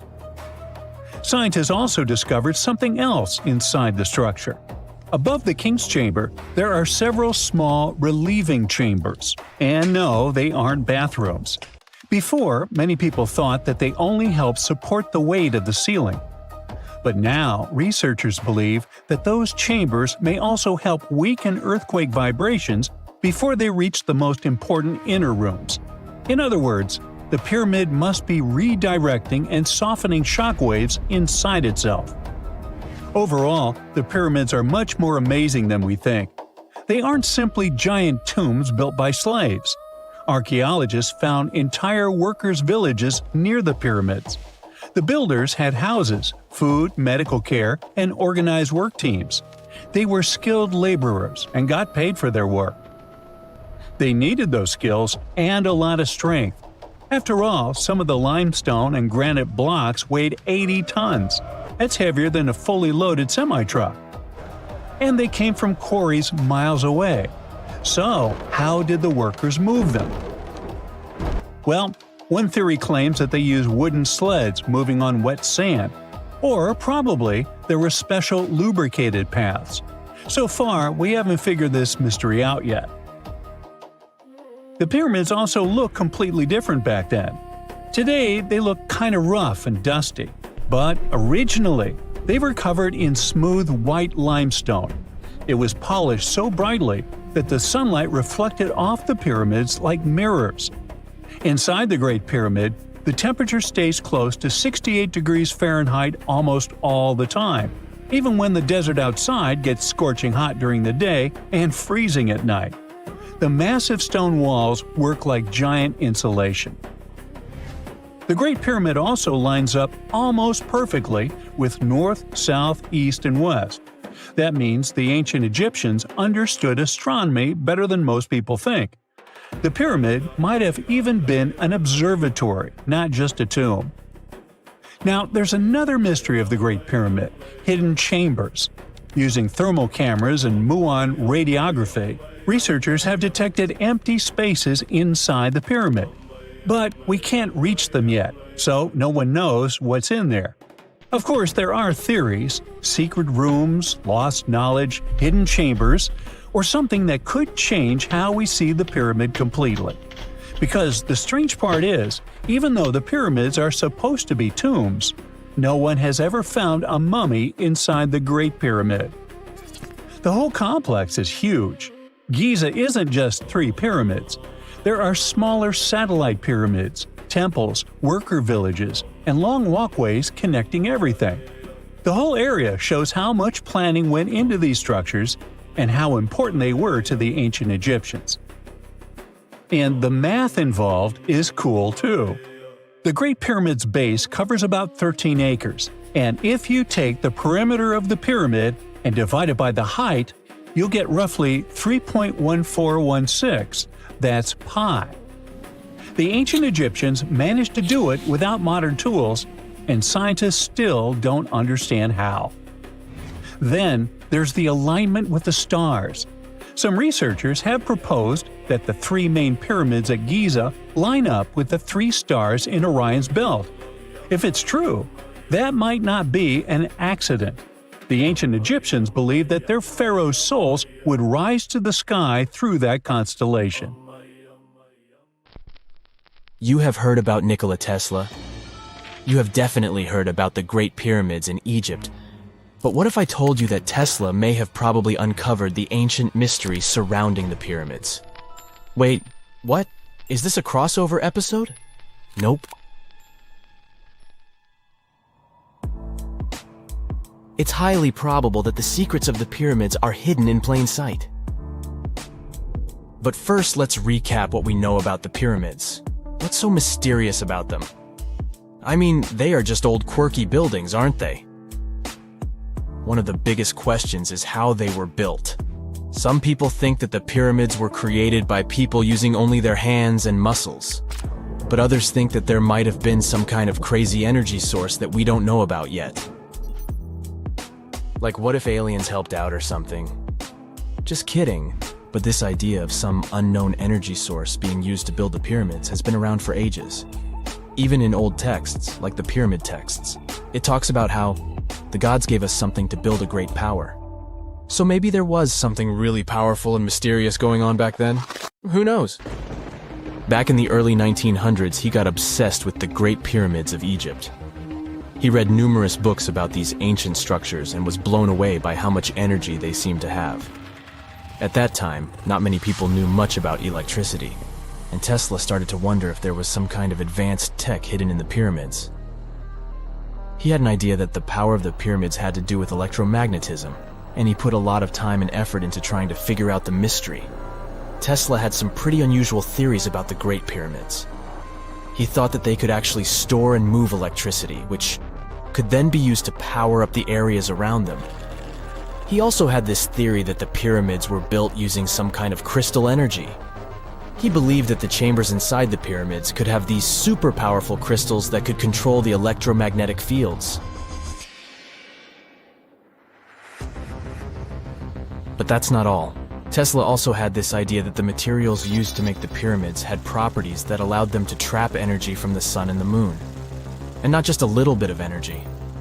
He thought that the pyramid could actually create this massive energy field that could light up whole cities or even brighten up dark places.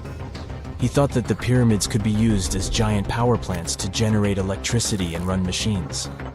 Tesla even believed that the pyramids were somehow linked to cosmic energy, which could be used for spiritual enlightenment and healing. How very new age of him.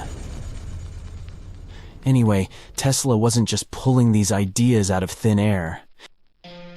He was seriously into studying everything he could about the pyramids, from ancient artifacts and texts to hieroglyphs and drawings. And he came up with this idea that the pyramids were designed to be energy amplifiers, and some kind of unknown energy source was used during their construction. Some people thought Tesla was eccentric for coming up with these theories, but his ideas have actually had a huge impact on the way we think about the pyramids today. Researchers and scholars have been digging into his theories for years and using them to uncover some of the biggest mysteries surrounding these ancient structures. For example, recently scientists have used theoretical physics to investigate how the Great Pyramid of Egypt would react to certain radio waves. They found out that if the radio waves were a certain length, the pyramid could concentrate the energy inside its rooms and focus it under its base. The scientists did lots of calculations to figure this out. They first thought about what radio wavelengths would work best. Then they made a model of how the pyramid would react to the waves. They figured out how much of the energy from the waves would get absorbed or spread out. Lastly, they checked how the energy would move around inside the pyramid when the waves hit it. To help explain all of this, the scientists used something called multipole analysis. This is when you take a complicated object and break it down into simpler parts. Then you can see how each part interacts with the energy that's coming in. It's like taking apart a puzzle to see how each piece fits together. The researchers are interested in how all of this can be used in the future. They want to make really tiny particles that can do the same thing as the pyramid, but with light. By changing the size, shape, and the material of these particles, they can control how the light moves around them. This can be really useful for things like making tiny sensors or super efficient solar cells. The scientists had to make some guesses when they were doing their research. They assumed that there weren't any hidden spaces inside the pyramid, and that the material used to build it was all the same. But even with these guesses, they still made some pretty impressive discoveries. But the pyramid study is not the only proof that Tesla was ahead of his time. There are more Tesla's projects that seemed unrealistic at the time, but that scientists and enthusiasts reevaluate and try to implement today. Let's talk about Tesla's most ambitious project, the Wardenclyffe Transmission Tower. Back in 1900, Tesla was already a big shot when it came to electrical engineering in America. People were blown away by his amazing inventions and the fact that he managed to outdo Thomas Edison in the battle of currents. However, Tesla wasn't content to rest on his laurels. He decided to embark on his most ambitious project yet, the transmission tower at Wardenclyffe. It was built between 1901 and 1905, and it was based on one of Tesla's breakthrough ideas. He had a vision to make the impossible possible by creating a global wireless communication system. It would use Earth itself as a conductor, transmitting music, news, stock market reports, secured military communications, and even facsimile images. Does it sound familiar? Right, it sounds just like the internet that we use today, only without the use of any wires. But Tesla had a much bigger dream in mind: to transmit power wirelessly. He already proved that high-frequency signals could be sent without any wires using his Tesla coil transformers, and this sparked his obsession with wireless energy transmission. His vision was to not only transform the way we communicate, but also to find a way to transfer power currents globally by tapping into the Earth's natural energy. Tesla believed that there was an abundance of free energy all around us that could be used for humanity's benefit. In 1899, he conducted some top-secret experiments and got convinced that it was possible to transmit electrical power through the Earth's upper atmosphere. This is actually how the Wardenclyffe Tower was created. It was supposed to be the prototype station for a network of towers all over the globe that would provide the whole world with wireless energy. Unfortunately, Tesla didn't have the resources or the patience of his investors to bring this project to fruition. It ran into all sorts of financial problems and roadblocks, and in 1917, the unfinished tower was finally torn down for scrap metal to pay off Tesla's mounting debts. Now it remains a sad reminder that even the greatest minds can sometimes fall short of their dreams. The original red brick laboratory, however, is still there, and it is the only Tesla lab that has survived. Fun fact, in 2017, a film crew made a crazy discovery.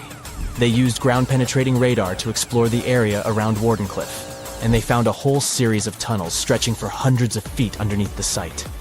Nobody knows exactly what these tunnels were used for, but people have been speculating for years that they were part of Tesla's grand plan. Wardenclyffe, of course, is a major landmark for Tesla enthusiasts from all over the world. Who knows? Maybe someone will finally crack the mystery of the tunnels one day. But even if they don't, the legacy of Tesla and his amazing ideas lives on. It turns out the Great Pyramid of Giza might be way older than we think, like over 20,000 years old. That's older than farming or written language. But then, who built such astonishing monuments? Were those even human? Italian researcher Alberto Donini based his idea on something called the relative erosion method. In short, you look at how stone wears down over time and say, yeah, this kind of damage would take way longer than a few thousand years. But before we dive deeper, here's a quick refresher on the pyramids themselves. The pyramids of Giza are some of the oldest giant stone structures ever made by humans. Two of them are still the tallest pyramids ever built in the ancient world, and the Great Pyramid of Khufu is the tallest of the three. There's one more reason why that Great Pyramid is special. It's the only one of the original 7 wonders of the ancient world that's still standing today. Now, these pyramids weren't built in one sudden aha moment. A lot of people over many generations worked on them, and you can see their progress over time. Early pyramids have mistakes, weird angles, and structural issues. As for the later ones, they get cleaner and more efficient. It looks like the builders were slowly figuring things out. Each generation solved new engineering problems and got better at it. It's like updates to a smartphone. Each new version is smoother and more advanced. This brings us to the big questions. How old are the pyramids? And who built them? Oh, and how on earth did people move and stack stones that weigh as much as trucks without modern machines? Well, so far we have pretty solid evidence for the general timeline and the workers involved in the process. But the exact construction methods are still debated. And that's why claims like this 20,000-year-old pyramid idea get so popular. Most historians stick with the traditional dating, around 4,500 years old. Now let's get back to the relative erosion method. Wind, rain, heat, cold, they all slowly eat away at rock, and the longer a stone sits outside, the more damage it collects, like how an old sidewalk looks way rougher than a brand new one. And the Great Pyramid wasn't always rough and blocky. It used to be wrapped in smooth white limestone. But after a big earthquake in the year 1303, Egyptians pulled off the outer stones and used them to rebuild Cairo. That's why parts of the pyramid have only been exposed to the weather for about 675 years. At the base of the pyramid, there's a limestone pavement. Some of it was hidden under those casing stones for thousands of years and only got exposed after they were removed. Right next to it, there's pavement made of the same stone, but it has been exposed since the day the pyramid was built. These different amounts of time in the open turn the pyramid into a natural stopwatch. Basically, Donnini looked at two parts of the same stone, asking a simple question. If this much damage happened in 675 years, how long would it take to make that much damage? To get the answer, he didn't examine just one spot. He checked 12 different places around the pyramid, because stone doesn't wear down evenly everywhere. Some areas get more wind, others are exposed to more sun, and some may have tiny cracks that speed things up. Because of that, the numbers he got were very different. Some spots made the pyramid seem pretty young. Other spots made it seem crazy old. So instead of picking one number, he averaged them all together. And when he did that, the average came out to around 25,000 years old. If that estimate is even a bit close, it would mean the pyramid was built way earlier than we think, somewhere around 2300 BCE. Now, Donnini doesn't claim this is an exact date. According to his analysis, there's a strong chance that the pyramid is much older than traditionally believed, but it's not a guarantee. So, it's no wonder that a lot of experts strongly disagree with this theory, which makes it controversial.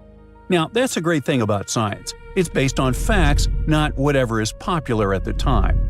But let's sneak a peek inside these mysterious ancient pyramids. The Great Pyramid is the oldest of the three famous pyramids of Giza, and it's also the biggest. It was built as a tomb for Pharaoh Khufu, who ruled during Egypt's 4th dynasty. If you've ever heard the name Cheops, that's just the Greek version of Khufu's name. Basically, same guy, like Robert versus Bob. Right next to the Great Pyramid, there are two more large pyramids. Those weren't some random projects, they were built for Khufu's family. All three were constructed during Egypt's Old Kingdom, spread out over 3 generations of rulers. We really can't pin down the exact dates because we don't have enough evidence. Historians have to piece the whole story together with the help of ancient records, inscriptions, and radiocarbon dating, like assembling a timeline from half-burned notes and faded receipts. One big mystery is whether each pharaoh lived long enough to see their pyramid finished. These projects were massive and took years, even decades. It's very possible that some pyramids were completed by the next ruler after the original pharaoh passed away. The Great Pyramid itself was likely built around 100 years after an earlier one, which was a step pyramid. It was kind of a prototype that helped Egyptian builders figure out how to go from stacked steps to smooth-sided giants. But how did they actually pull this off? Because stacking millions of giant rocks into a perfectly shaped pyramid is not something you do when you're bored. First thing we should consider, nobody had really done this before. The older pyramid was more like a giant stone staircase, so cool but very different. The pyramids at Giza were a whole new level. That's like going from building a shed to suddenly constructing a skyscraper and somehow not messing it up. For one thing, ancient Egypt had it pretty good back then. Every year the Nile flooded, and when the water went away, it left behind super fertile soil. In other words, they had tons of food, more than enough to keep people alive and feed a massive workforce. That extra food powered the pyramid project. The rulers figured out how to organize farming really well. They took that extra food and used it to support thousands of workers. Now, speaking of workers, some people likely worked on the pyramids full-time. Others were farmers who helped out when they weren't busy in the fields. Some people probably paid their taxes by doing labor. Plus, researchers found notes that showed a lot of day-to-day planning. During the wet season, Egyptians used shallow boats to float heavy stones closer to the site instead of dragging everything across land. So the river was handling a lot of the heavy lifting. The real headache was getting those massive stones up. You just can't lift a multi-ton rock over your head and hope for the best. The defeat would be crushing. The builders had to use ramps. But if you build one long straight ramp from the ground all the way to the top of the pyramid, that ramp would be so huge it'd be like another pyramid. Like, congrats, you built the wrong pyramid first. So because of that, people came up with other ideas. Maybe the ramp wrapped around the outside, spiraling up like a parking garage. Or maybe the ramp was hidden inside the pyramid, which sounds cool and mysterious, but there's not great proof for it yet. What helped a lot was a discovery of an old stone quarry called Hatnub from the same time period. Archaeologists found a super steep ramp system that everyone used to think was impossible. It had holes for wooden posts on the sides, and workers probably used ropes and sleds to drag huge stone blocks uphill. Just imagine a group of people hauling a sled while looping ropes around posts for extra leverage. It's like ancient gym bros doing leg day non-stop. If the pyramid builders used something like that, it means the ramps didn't need to be massive. They could be way shorter and steeper. In any case, the mystery of the pyramids is far from solved. Maybe one day, someone will discover the rest of the tale. And now we're off to almost 5,000 years ago. Let me take you to ancient Egypt, where back in 2550 BC, guess what? The construction of the Great Pyramids of Giza started. People learned to build cathedrals and skyscrapers, but it wasn't until recently that these massive buildings appeared. It's still a mystery to even modern scientists how these pyramids were built 5,000 years ago. No wonder they are one of the 7 wonders of the ancient world. They're also the oldest of them and the only wonder of the ancient world that still exists in the 21st century. It must have taken a lot of cooperation to build a thing that massive, even for today's metrics. But the Giza pyramids weren't the first pyramids ever. The first one, called the Step Pyramid, was built around 80 years before the first pyramid of Giza in 2630 BC for King Djoser. It wasn't meant to be extraordinary, but ended up being quite impressive. It was a pyramid of 6 stepped layers of stone. It was 204 feet high, which is as tall as a 19-story building. And it was the tallest building that existed at that time. It wasn't just a pyramid though, it was surrounded by a whole complex of buildings, including even courtyards. In ancient Egypt, people believed in the afterlife, so everyone, especially kings, wanted to make sure they had everything they needed to get ready for it. Here's why the pyramid complex was perfectly supplied with a lot of objects people used every day. The complex included a pyramid and a kind of a palace. Those buildings had many things the king loved and might need one day, like furniture, food, and gold vessels. After Djoser, building pyramids became common practice, but many pyramids weren't finished. It would usually take about 20 years to build one, but many rulers reigned way less than that. Overall, there are more than 100 pyramids. The most famous pyramids are the Great Pyramids of Giza. The first one and the biggest one was built for Pharaoh Khufu, around 2550 BC. Initially, it was 481 feet tall, which is as tall as a 40-story building. The second pyramid was built for Khufu's son, Pharaoh Khafre, around 2520 BC. It's just a bit shorter, usually standing at 471 feet high, a 39-story building.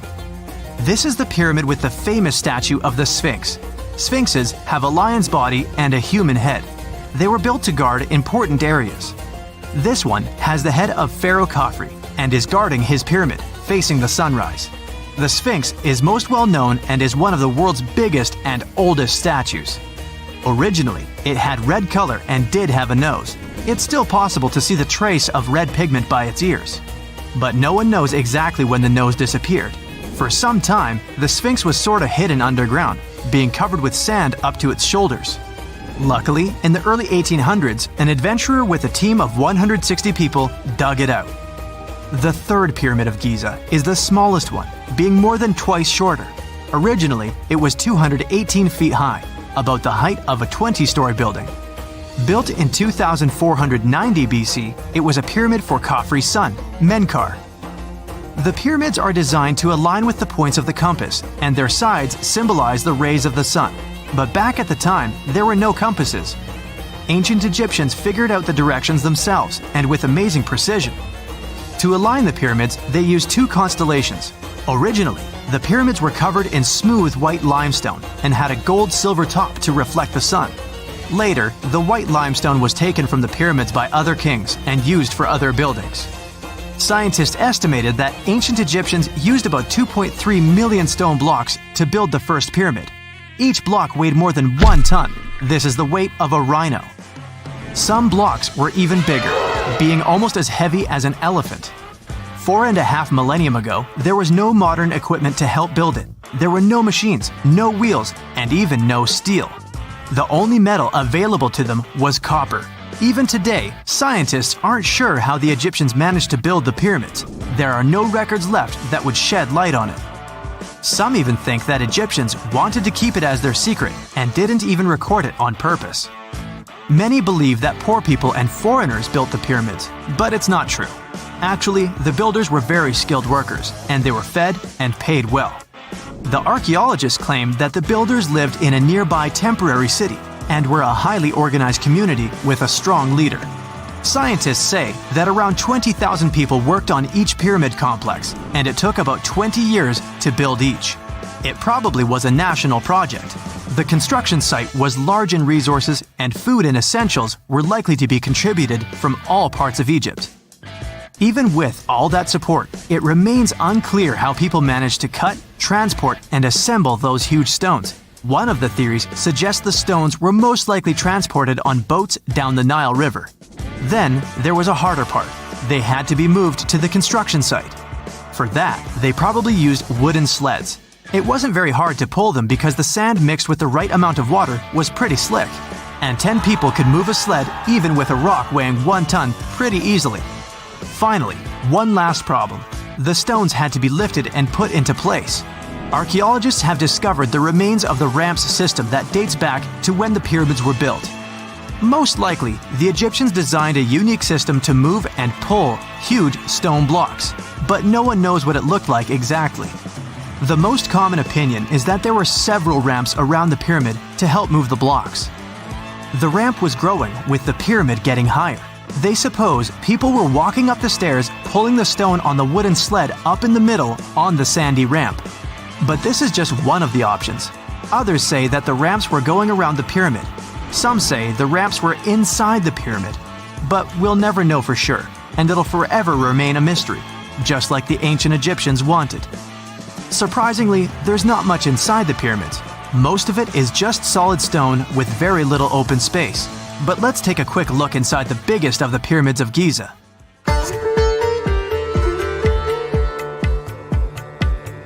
From the entrance, there are 2 stairs, one going down and the other one going up. The descending one takes you to a chamber located underground. That's where the pharaohs are, but not in this pyramid because Khufu wanted to stay higher.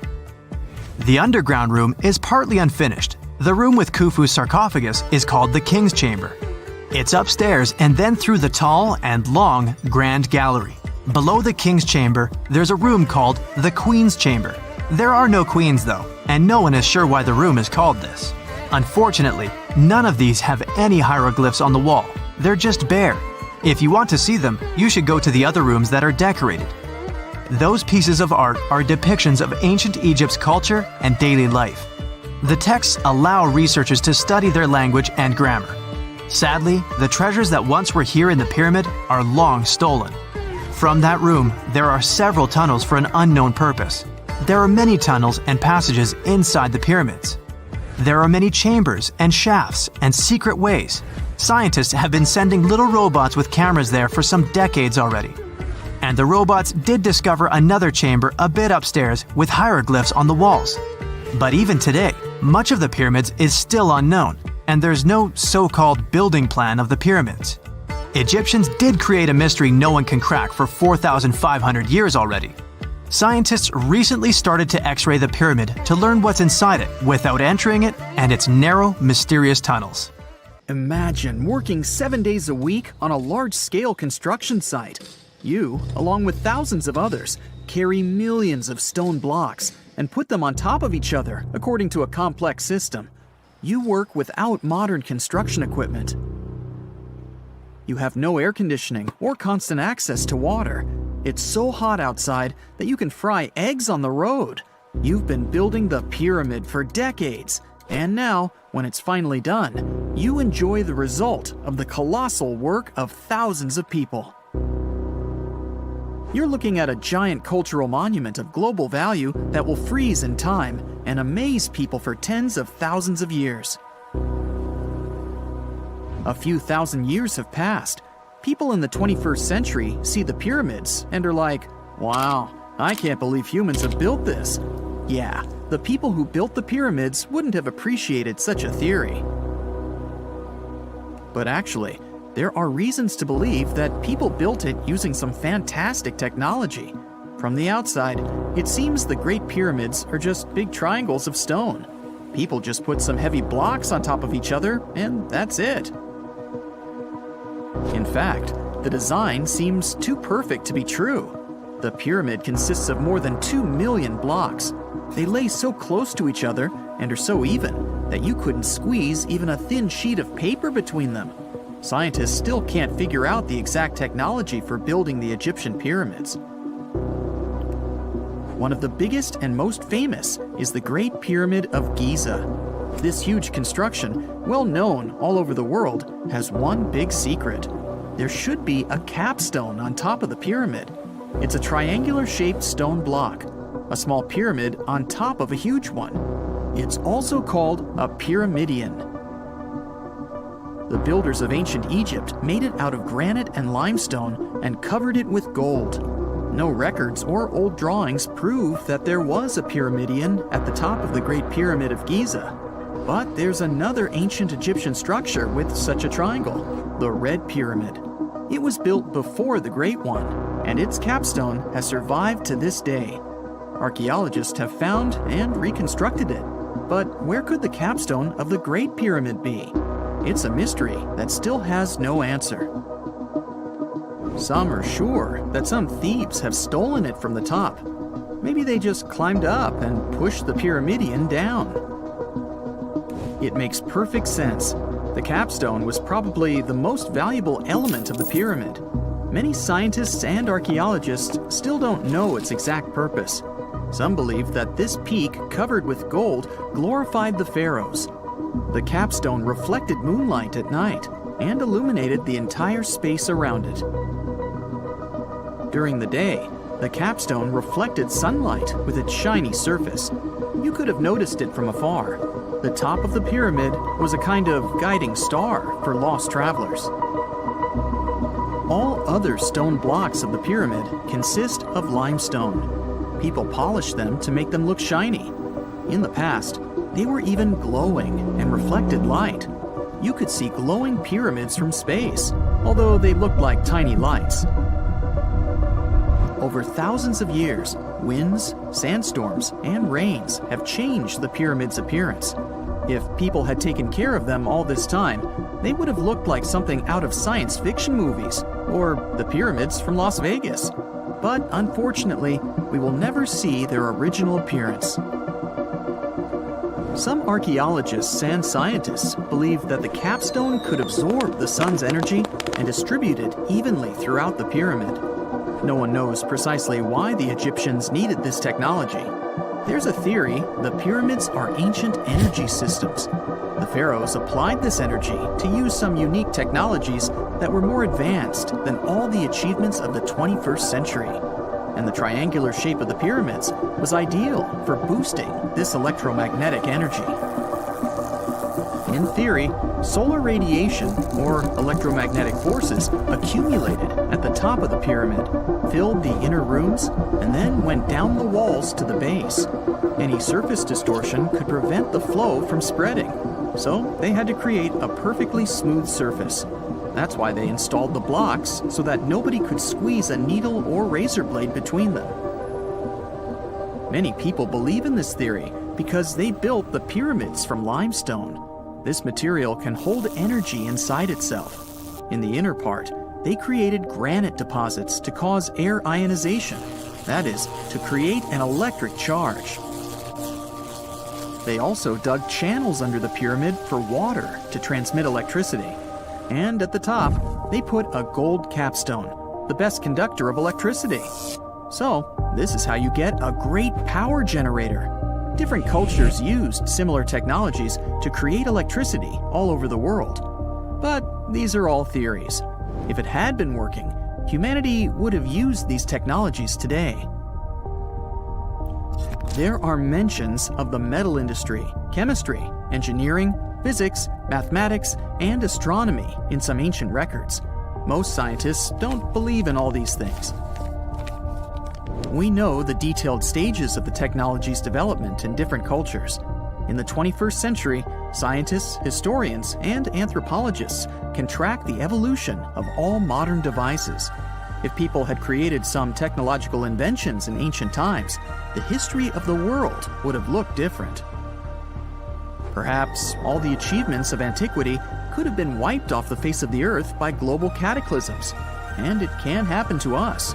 Just imagine how people would dig up a laptop in 5,000 years. Perhaps they wouldn't understand what kind of device it is. Another Egyptian wonder surrounded by mystery is the statue of the Sphinx. The Egyptians carved it out of a single massive piece of limestone about 4.5 thousand years ago. But scientists still don't know the exact date of its construction or who built it. People painted the Sphinx in different colors, so it looked much brighter and more vivid in the distant past. It was shining just like the Great Pyramids. Anyway, time hasn't only changed its appearance, but its name too. Initially, the Egyptians called it Horemheb. The Greeks renamed it the Sphinx about a few hundred years after it had been built. The Sphinx emphasized the greatness of the rulers of Egypt. It also performed a symbolic function of a watchdog guarding the tomb of the pharaoh and the paths leading to it. This version sounds realistic, since archaeologists have discovered many secret entrances at the foot of the Sphinx. Perhaps these rooms and intricate tunnels lead to underground halls with treasures. And treasures don't always mean gold and jewelry. According to legends and theories, the Sphinx guards the Hall of Records, the storage of all humankind's knowledge. The information about the ancient mythical state of Atlantis could be there. You can find many detailed maps of the internal dungeons of the Sphinx on the internet. They show structures 12 stories deep under the statue. It looks like a small city filled with gold, scrolls of knowledge, and various ancient artifacts. But don't believe all these maps. These are just theories. Several thousand years have passed, but people have very little information about it. Archaeologists know that there are still many strange and exciting things about the Sphinx that are still undiscovered. Some locals are afraid to research because they believe they can awaken something terrible from the underground depths. Therefore, it's mostly scientists from other countries who conduct the excavations. In 1998, scientists discovered strange tunnels leading to empty rooms under the Sphinx. They realized that some people tried to get there through tunnels in the past, and maybe those people took all the treasures that were there. One of the legends says that some powerful artifact lays beneath the Sphinx. Its technology can change the whole world, but the locals are hiding it because it can damage the planet. Some believe that you can find evidence of unknown technologies painted on the granite walls in the pharaoh's tombs. But most likely, these paintings and signs tell us the myths and legends of ancient Egypt. But what if Egyptian symbols and drawings are detailed instructions for using ancient technologies? What if the locals that lived at that time thought, people in the future won't be able to get energy themselves. Let's leave some detailed instructions for them. Anyway, there are many riddles and theories. In reality, the search for answers is a dangerous undertaking, since it's not easy to get into the underground halls. Excavations can ruin the structure of the entire Sphinx. Any person inside the tunnels may get lost and never be able to find their way back. Besides, it costs a lot of money. Now, what would be awesome is if people could invent some device that could scan underground areas and show their detailed models. In 1850, French scientist Auguste Mariette went to Egypt looking for manuscripts, but accidentally found a head of a sphinx sticking out of the dunes. He cleared the sand and figured out the sphinx was guiding the entrance to some underground construction. Several months later, he finally entered the Serapeum of Saqqara. Inside, he found an enormous granite sarcophagi with remnants of 64 bulls. Scientists are still amazed by the tech that the ancient Egyptians used to transport those enormous boxes. The Serapeum was built around the year 3000 before the Common Era. It was an underground tomb built to honor the sacred Apis bulls of ancient Egypt. It had a long hallway, almost 500 feet long, with giant stone rooms on both sides. Some of the sarcophagi weighed as much as 50 average cars, and all of them were made with super precision with exact 90-degree angles. These sarcophagi were beautifully decorated with hieroglyphs and carvings that told stories about the lives and importance of the Apis bulls. Now, there are 24 sarcophagi left. In ancient Egypt, Apis bulls were very special animals connected to the deity Ptah. They thought the bulls carried Ptah's spirit and wisdom, helped the pharaoh, and protected the Egyptians.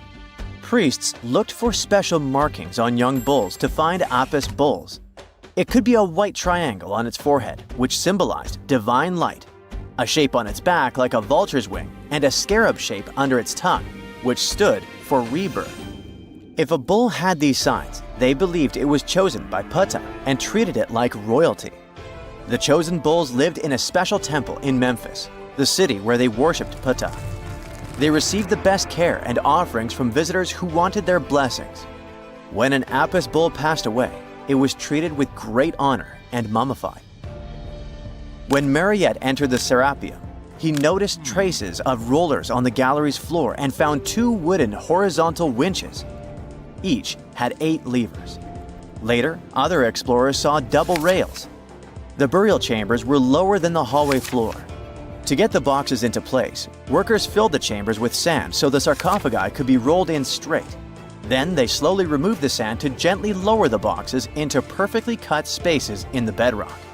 A carved stone sign found in the Serapeum said it took 28 days to move just one sarcophagus and its lid into its spot during the time of Ptolemy II. The extreme precision of the sarcophagi with 90-degree angles also has an explanation. Ancient Egyptians wrote texts, or rather, papyrus, on geometry a long time ago. It shows that they knew the approximate number pi and could calculate the volume of a pyramid with its top cut off. If they could figure out complicated math like that back then, it makes sense that they could also carve perfectly flat surfaces 500 years later. All this sounds pretty legit, but some people think certain things don't add up here. The size of boxes is way larger than the size of bulls, yet they buried pharaohs in tiny coffins that barely fit their bodies. The sarcophagi are made out of granite with crazy precision, and they could have just used limestone, which would have made things way easier. The transportation of the boxes seems pretty simple, but only in theory. If one person could pull about 440 pounds, then at least 250 people would be needed to pull just one box. The tunnels in the Serapeum are really narrow, only about 2 feet wider than the boxes themselves. There's no way hundreds of people could have squeezed into those tight spaces to pull the boxes. And even if they did, how would they turn the box in the cramped corridor, lower it into its niche, and place it perfectly in the middle? Somehow, they did this 24 times, and every box is centered perfectly. Plus, the chambers were dusty, and there were no signs of soot from lamps. This means they must have worked in almost complete darkness. The real use of the boxes could also be different. A long time ago, even before the Egyptian pharaohs ruled, the local people already knew how to use fermentation. It happens when tiny organisms called yeast eat certain ingredients like starch and turn them into gas and ethanol. So someone in ancient Egypt probably put food like barley, bread, and even meat inside a giant stone box, then closed it tight with a heavy lid. These stone boxes, carved from granite, were so precisely made that they were almost completely sealed, so nothing could escape from it. As the yeast inside the box started working, it created more and more CO2 gas. It built up pressure inside the box. The granite boxes were incredibly strong. They could handle more pressure than a car tire can hold. When granite was squeezed under such pressure, its crystals produced a tiny electric charge.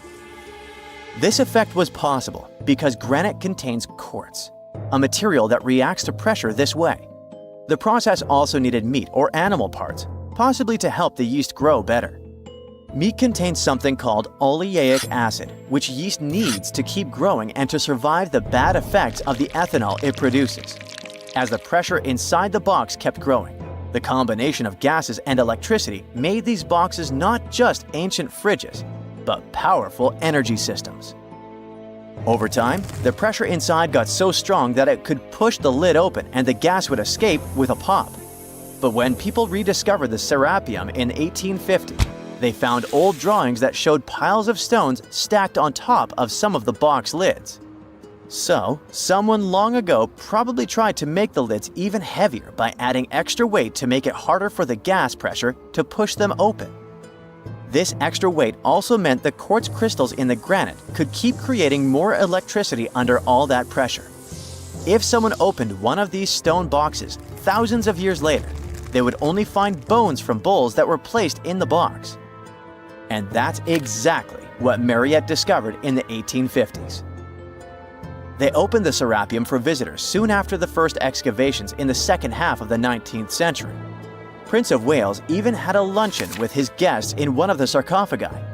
Sands and earthquakes made the site inaccessible for a while, but now you can visit it again and try to solve the mystery yourself. With new tech, we could have answers to many other historical mysteries soon.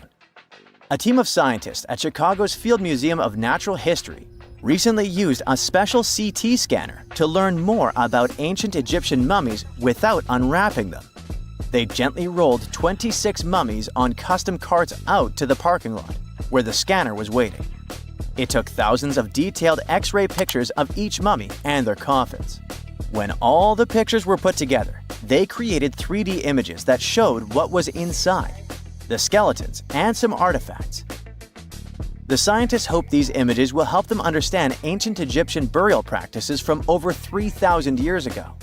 Even though the scanning process only took 4 days, it might take 3 years to study all the data. But scientists were able to learn some personal details about the mummies. One of the most popular mummified individuals at the museum, Lady Chineta, was a woman who lived in ancient Egypt about 3,000 years ago. It looks like she passed away in her late 30s or early 40s. To make sure her body looked complete for the afterlife, embalmers put stuffing in her neck to keep it from collapsing. They also placed artificial eyes in her sockets, so she would have eyes in the next world. She was wrapped in fancy linen and placed in a beautifully decorated coffin. The scans revealed that it had been carefully crafted with a slit at the back, which embalmers used to fit the body. There were also some artistic details on the surface, like markings for her knees.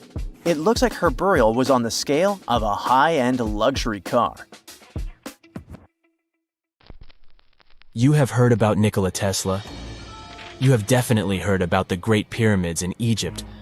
But what if I told you that Tesla may have probably uncovered the ancient mysteries surrounding the pyramids? Wait, what? Is this a crossover episode? Nope. It's highly probable that the secrets of the pyramids are hidden in plain sight. But first, let's recap what we know about the pyramids. What's so mysterious about them? I mean, they are just old quirky buildings, aren't they? One of the biggest questions is how they were built. Some people think that the pyramids were created by people using only their hands and muscles.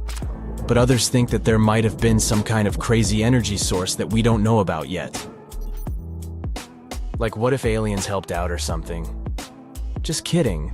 But this idea of some unknown energy source being used to build the pyramids has been around for ages. Even in old texts, like the pyramid texts, it talks about how the gods gave us something to build a great power. So maybe there was something really powerful and mysterious going on back then? Who knows? Back in the early 1900s, he got obsessed with the Great Pyramids of Egypt. He read numerous books about these ancient structures and was blown away by how much energy they seemed to have. At that time, not many people knew much about electricity, and Tesla started to wonder if there was some kind of advanced tech hidden in the pyramids. He had an idea that the power of the pyramids had to do with electromagnetism, and he put a lot of time and effort into trying to figure out the mystery. Tesla had some pretty unusual theories about the Great Pyramids. He thought that they could actually store and move electricity, which could then be used to power up the areas around them. He also had this theory that the pyramids were built using some kind of crystal energy. He believed that the chambers inside the pyramids could have these super powerful crystals that could control the electromagnetic fields. But that's not all. Tesla also had this idea that the materials used to make the pyramids had properties that allowed them to trap energy from the sun and the moon. And not just a little bit of energy. He thought that the pyramid could actually create this massive energy field that could light up whole cities or even brighten up dark places. He thought that the pyramids could be used as giant power plants to generate electricity and run machines.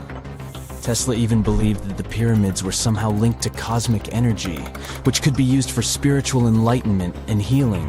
How very new age of him.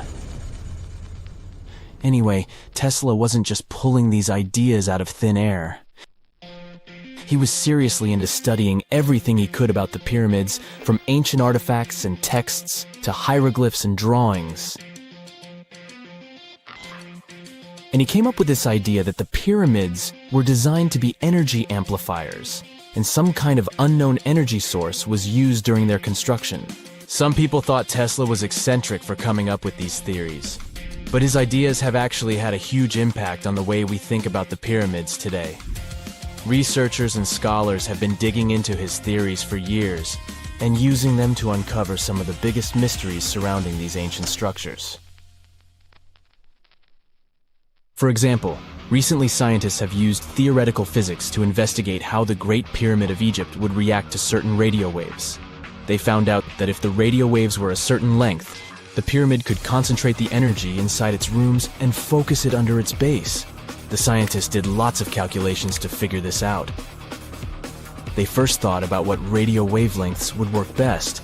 Then they made a model of how the pyramid would react to the waves. They figured out how much of the energy from the waves would get absorbed or spread out.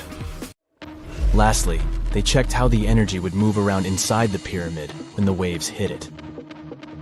To help explain all of this, the scientists used something called multipole analysis. This is when you take a complicated object and break it down into simpler parts. Then you can see how each part interacts with the energy that's coming in. It's like taking apart a puzzle to see how each piece fits together. The researchers are interested in how all of this can be used in the future. They want to make really tiny particles that can do the same thing as the pyramid, but with light. By changing the size, shape, and the material of these particles, they can control how the light moves around them. This can be really useful for things like making tiny sensors or super efficient solar cells. The scientists had to make some guesses when they were doing their research. They assumed that there weren't any hidden spaces inside the pyramid, and that the material used to build it was all the same. But even with these guesses, they still made some pretty impressive discoveries. But the pyramid study is not the only proof that Tesla was ahead of his time. There are more Tesla's projects that seemed unrealistic at the time, but that scientists and enthusiasts reevaluate and try to implement today. Let's talk about Tesla's most ambitious project, the Wardenclyffe Transmission Tower. Back in 1900, Tesla was already a big shot when it came to electrical engineering in America. People were blown away by his amazing inventions and the fact that he managed to outdo Thomas Edison in the battle of currents. However, Tesla wasn't content to rest on his laurels. He decided to embark on his most ambitious project yet, the transmission tower at Wardenclyffe. It was built between 1901 and 1905, and it was based on one of Tesla's breakthrough ideas. He had a vision to make the impossible possible by creating a global wireless communication system. It would use Earth itself as a conductor, transmitting music, news, stock market reports, secured military communications, and even facsimile images. Does it sound familiar? Right, it sounds just like the internet that we use today, only without the use of any wires. But Tesla had a much bigger dream in mind: to transmit power wirelessly. He already proved that high-frequency signals could be sent without any wires using his Tesla coil transformers, and this sparked his obsession with wireless energy transmission. His vision was to not only transform the way we communicate, but also to find a way to transfer power currents globally by tapping into the Earth's natural energy. Tesla believed that there was an abundance of free energy all around us that could be used for humanity's benefit. In 1899, he conducted some top-secret experiments and got convinced that it was possible to transmit electrical power through the Earth's upper atmosphere. This is actually how the Wardenclyffe Tower was created. It was supposed to be the prototype station for a network of towers all over the globe that would provide the whole world with wireless energy. Unfortunately, Tesla didn't have the resources or the patience of his investors to bring this project to fruition. It ran into all sorts of financial problems and roadblocks, and in 1917, the unfinished tower was finally torn down for scrap metal to pay off Tesla's mounting debts. Now it remains a sad reminder that even the greatest minds can sometimes fall short of their dreams. The original red brick laboratory, however, is still there, and it is the only Tesla lab that has survived. Fun fact, in 2017, a film crew made a crazy discovery. They used ground-penetrating radar to explore the area around Wardenclyffe, and they found a whole series of tunnels stretching for hundreds of feet underneath the site. Nobody knows exactly what these tunnels were used for, but people have been speculating for years that they were part of Tesla's grand plan. Wardenclyffe, of course, is a major landmark for Tesla enthusiasts from all over the world. Who knows? Maybe someone will finally crack the mystery of the tunnels one day. But even if they don't, the legacy of Tesla and his amazing ideas lives on. We know that the ancient Egyptians were talented enough to build something as grand as the pyramids, but were they also smart enough to measure the speed of light? There's a theory circulating online that says exactly that. If you look at these two numbers, you'll see that they match completely. The first one is the speed of light in a vacuum measured in meters, and the second one is the latitude of the Great Pyramid of Giza. So, was it done on purpose, or is it just a coincidence? Well, happily, we can tell you that it's actually just a coincidence, not another conspiracy thingy. The Great Pyramid is just one of the many places in the world that share the same latitude. And more importantly, even if the ancient Egyptians had somehow measured the speed of light and chosen to keep it a secret from the rest of the world, they wouldn't have used meters to put it down. Meters were only defined at the end of the 18th century. The builders of the pyramids used a different unit of measure called cubits. 1 cubit is equal to 1.5 feet. Cubit was based on the length of the arm from the elbow to the tip of the middle finger, and it became popular in the ancient world. So if they wanted to impress the rest of the world and set the pyramids at a point that matched the speed of light in cubits, they would have to build their iconic constructions somewhere in Europe.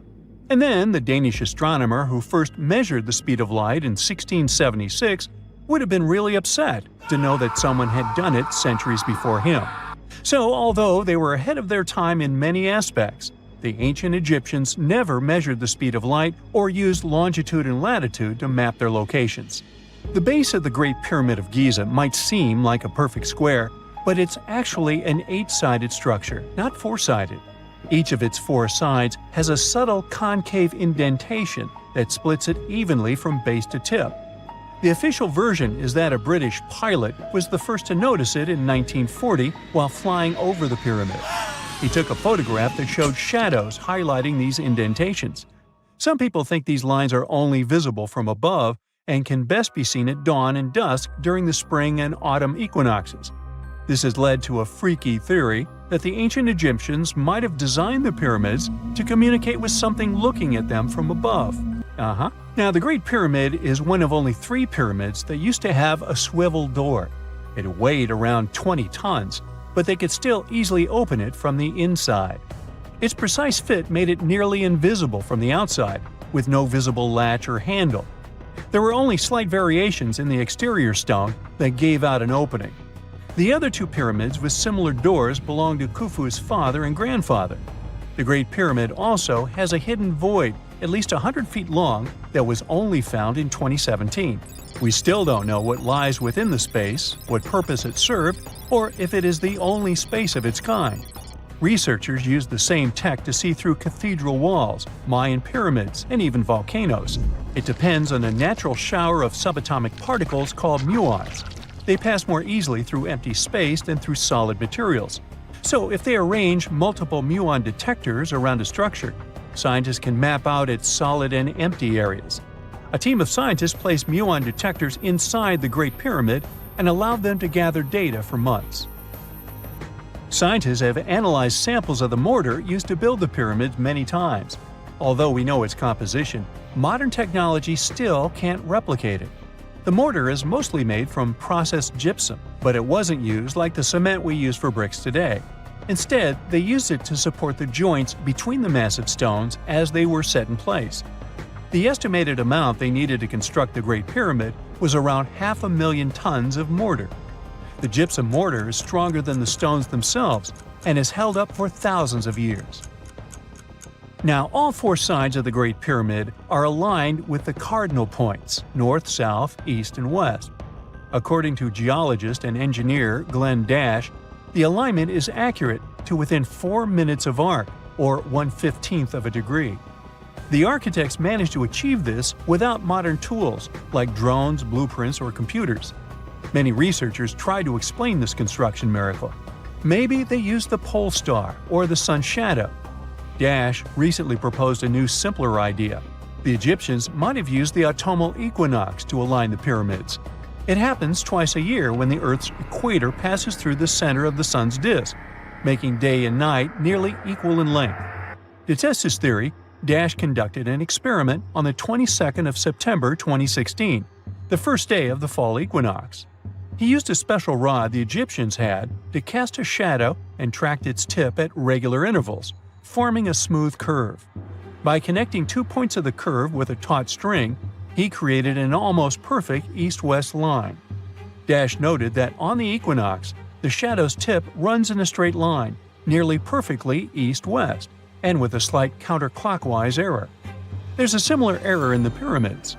Although his experiment was conducted in Connecticut, Dash believes that the same method would work in Egypt. All the ancient Egyptians needed was a clear, sunny day. They could determine the fall equinox by counting 91 days from the summer solstice. But they left us few clues, and no engineering documents or architectural plans have been found that explain their methods. So they might have mapped shadows, but it's not definite. Now, scientists have long wondered how heavy stone blocks were carried to the pyramid sites, and they might finally have an answer. A research team from the University of North Carolina, Wilmington, has discovered that 31 pyramids are likely to have been built along a long-lost ancient branch of the River Nile. It's now hidden under desert and farmland. For many years, archaeologists have thought that ancient Egyptians must have used a nearby waterway to transport materials, equipment, people, and whatever else they needed to build the pyramids on the river. But up until now, they weren't certain of the location, shape, size, or proximity of this waterway to the site of the pyramids. The group of researchers used radar satellite imagery, historical maps, geophysical surveys, and sediment coring to map the river branch.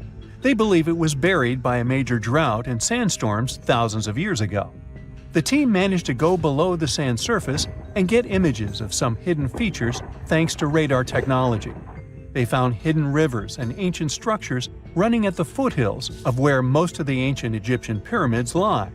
The discovery of this extinct river branch helps explain the high pyramid density between Giza and Lisht, in what is now an inhospitable area of the Sahara Desert.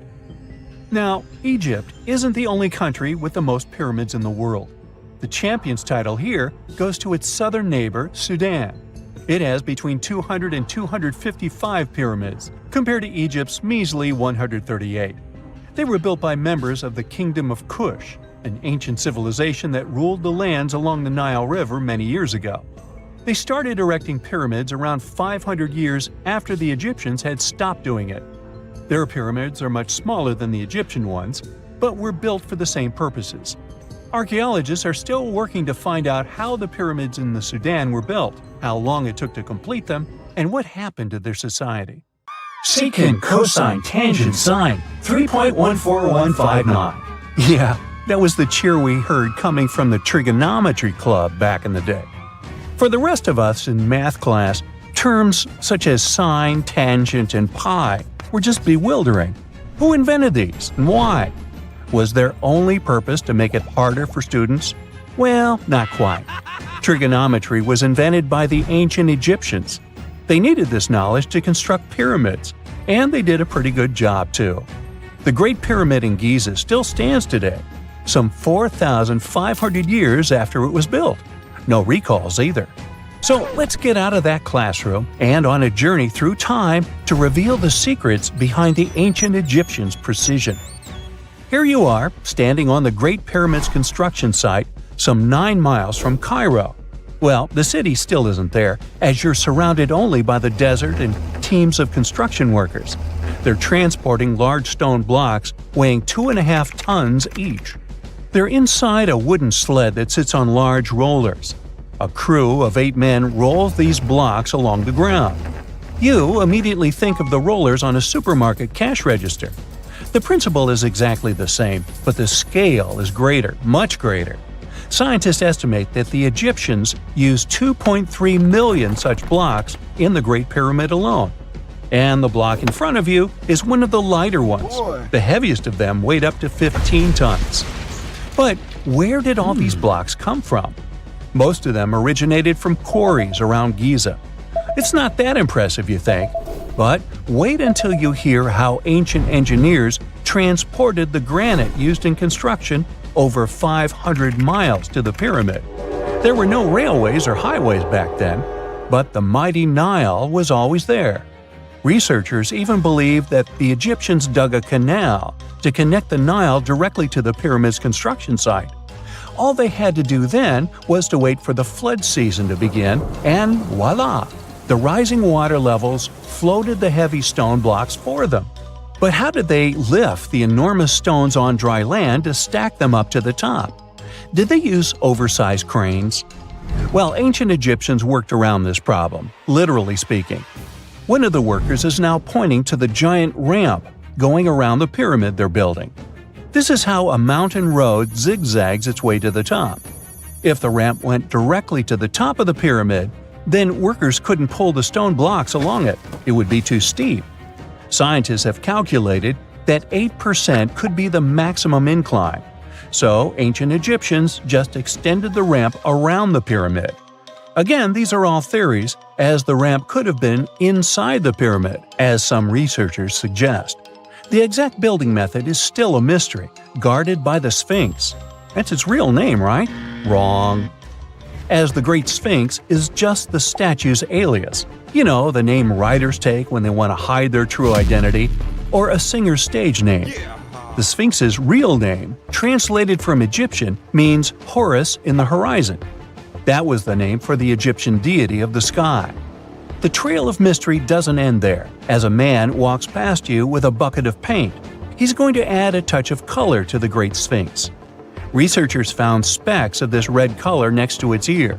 That was some strong paint, as it survived for thousands of years. You are now standing straight in front of the Sphinx. You look up. It's very tall, right? 66 feet to be precise. Now resist the urge to take a selfie. You can do it. Now you notice something else.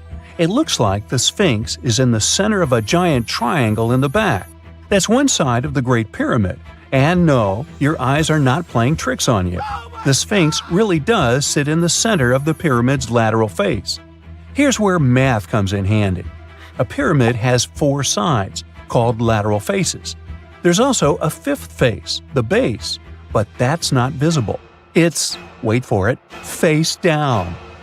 The Sphinx has one last mystery to reveal: its age. Scientists agree that Pharaoh Khafre built the Sphinx. He ruled after his father, who had built a great pyramid nearby. So both structures were finished around the same time. Let's talk about numbers again. You've heard of Cleopatra, the Egyptian princess described as a woman of great beauty. Hello? She saw the pyramids, but she lived closer to the time of the first iPhone than the time of the people who built the pyramids. Fascinating, right? You can see thousands of people around you. They're working hard to build the pharaoh's tomb. But how many of them are there exactly?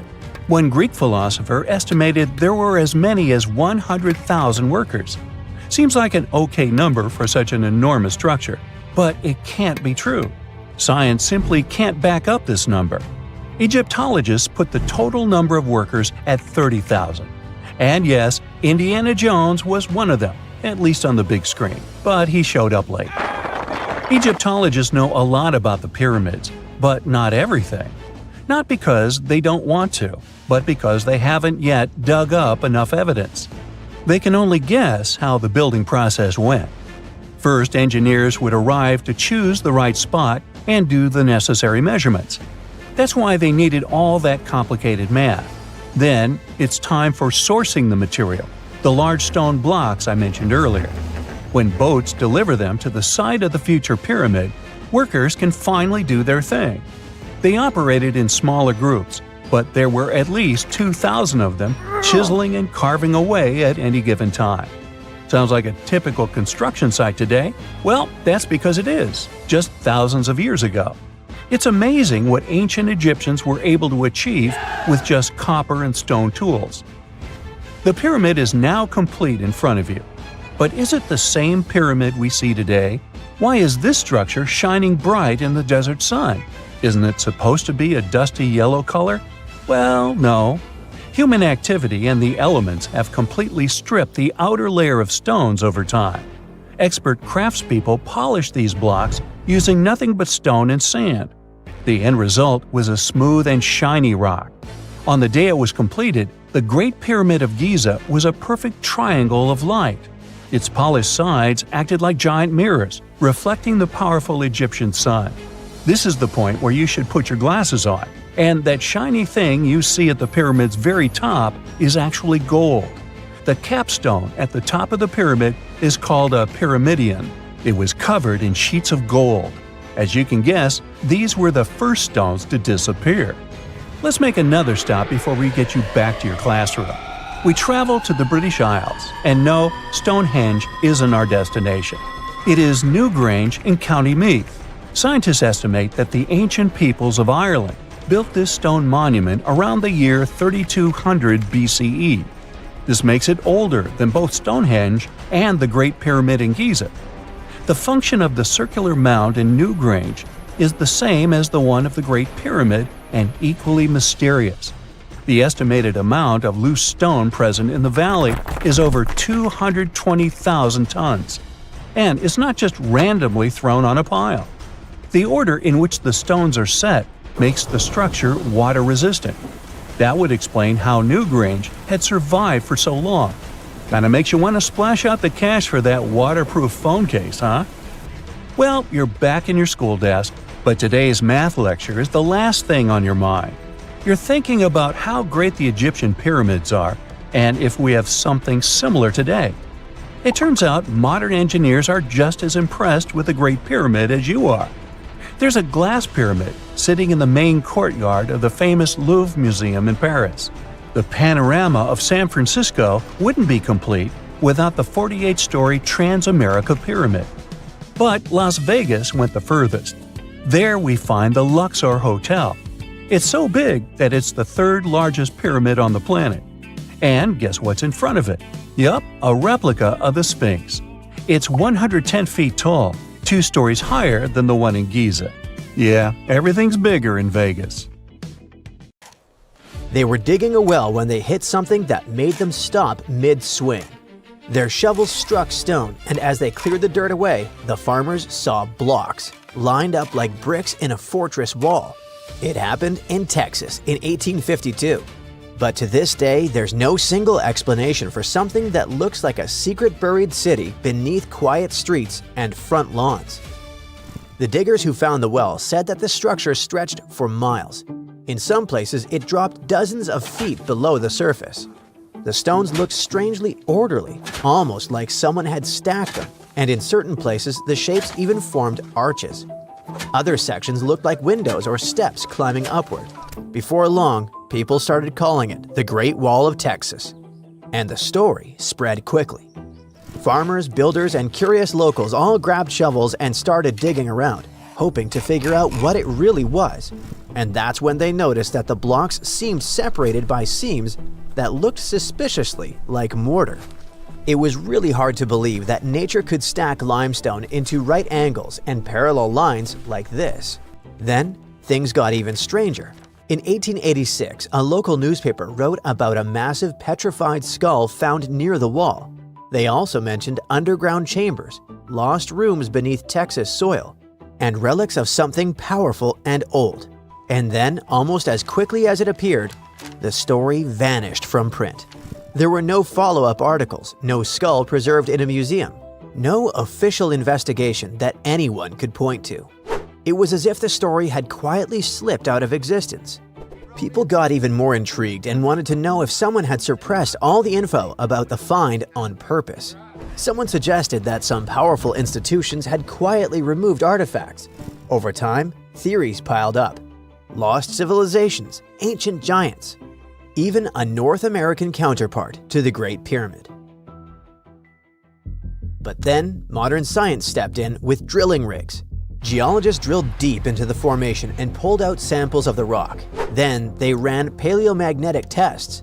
When rocks form, tiny magnetic minerals inside them line up with Earth's magnetic field at that moment, almost like microscopic compass needles frozen in place. If workers had cut these blocks somewhere else, maybe dug them out of a quarry, and then transported and assembled them into a wall, the magnetic patterns inside the rocks would have pointed in different directions. Each block would carry the signature of the place where it originally formed, but every sample had the same magnetic orientation, which means the stone formed exactly where it sits today. Researchers figured out the wall was made of rare limestone. This material can fracture in surprisingly straight lines as it hardens underground. Over long periods, erosion opens up those fractures, and they can look exactly like human-made walls. It's like mud. When it dries, it splits into neat geometric patterns. Now imagine the same process happening underground, slowly over millions of years on a much larger scale. Today, the scientists are sure that the rock wall formation developed naturally. It only seems constructed by humans. Recently, a family whose ancestors were early rock wall settlers donated a piece of land to the city that has the original site where the wall was excavated. And because the interest in the place lives on, the city authorities plan to make the original wall accessible to the public. The rock wall isn't alone. In 1968, 3 divers spotted large rectangular limestone blocks near North Bimini in the Bahamas. The blocks were in a straight line stretching about a half a mile. Divers called it the Bimini Road. It consists of massive angular blocks of limestone. Some of those blocks are up to 13 feet long. Many of the blocks look like they once had right-angled corners, as if someone cut them and placed them there with purpose. The 3 divers found this construction when the world buzzed with interest in Atlantis. So headlines immediately connected the dots and were seriously asking whether this could be the first physical trace of Plato's legendary civilization. We still don't have any archaeological evidence to confirm it actually existed. But the timing and the shape of the Bimini stones made many people believe that was it. But then, geologists explained that beach rock forms when sand, shell fragments, and other coastal sediments cement together in warm, shallow water. The Bimini blocks consist of small mud pellets, grains of sand, shell pieces, remains of tiny single-celled marine organisms, and fragments of algae. Over time, chemical reactions bound these materials into solid limestone sheets. Natural fractures split the sheets into rectangular blocks. As sea levels rose at the end of the last ice age, water gradually submerged the formation. Waves and currents eroded the sand beneath parts of it and made some blocks look slightly elevated or recessed. Then, researchers did radiocarbon dating on rock samples, shells embedded with them, and the carbonate cement holding everything together. That's how they found out that the stones were roughly 2,000 years old. It's way after Atlantis' supposed demise 12,000 years ago. So no, the Bimini Road doesn't lead to Atlantis. But it helped scientists better understand how coastlines evolve, how sediment hardens, and how rising seas reshape continents. There's another mysterious structure that might have to do with Atlantis. Meet the Eye of the Sahara, or more officially, the Richat structure in Mauritania. From space, it looks like a 25-mile-wide bullseye carved into the desert. Concentric rings ripple outward like someone dropped a cosmic pebble. People who saw it first thought it was a spot left by a meteor impact. And a new theory links it to Atlantis. They say it looks exactly how Plato described it, with a center island with 3 rings of water and 3 rings of land around it. The Eye of the Sahara sits totally dry right now, but imagine if you dropped it down to sea level. Ocean water would rush in and fill those dips, and boom, you get something that looks a whole lot like Plato's famous city. On top of that, the size seems pretty close. Plato said the main part of Atlantis measured about 11 miles across, and the Richat structure measures roughly 13 miles wide. But wait, Atlantis famously sank into the ocean, so for this to work, the eye had to sit right at sea level a long time ago. The fans of this idea claim that this whole chunk of northwest Africa slowly pushed upward over the last 11,000 years. They say it sat right at the ocean's edge way back around 9,600 BCE, which is exactly when Plato's story takes place. To back this up, they point out tons of salt inside the rings in satellite pictures, saying this proves ocean water used to sit right there. They also see sand all around the eye that looks like a giant wave washed over it. A huge wave like that would totally wipe out any city sitting there, just like the wave that supposedly sank Atlantis. It all sounds pretty convincing, but actual scientists and historians totally disagree. Because when you look closely, the facts just fall apart. Yes, the eye has 3 clear ridges, but if you measure all 3, the whole thing stretches way bigger than 13 miles. On the flip side, if you only measure out to 13 miles, you have to leave out the 3rd ridge entirely. So it doesn't actually match Plato's description perfectly, since you simply can't have it both ways. Modern satellite images show that the eye formed from uplifted rock layers that were pushed upward by molten material beneath the surface. Wind and water erosion then peeled back those layers like an onion over at least 100 million years. The oldest rocks sit in the center. Younger layers ring outward. It's a geological dome, not a crater, not a city. Inside the structure, scientists found igneous rocks, hardened magma, and sedimentary layers twisted by immense pressure. Hot water chemically changed the rocks and left additional signatures. Ancient stone tools also scatter across the region, showing that early humans once passed through. This site is now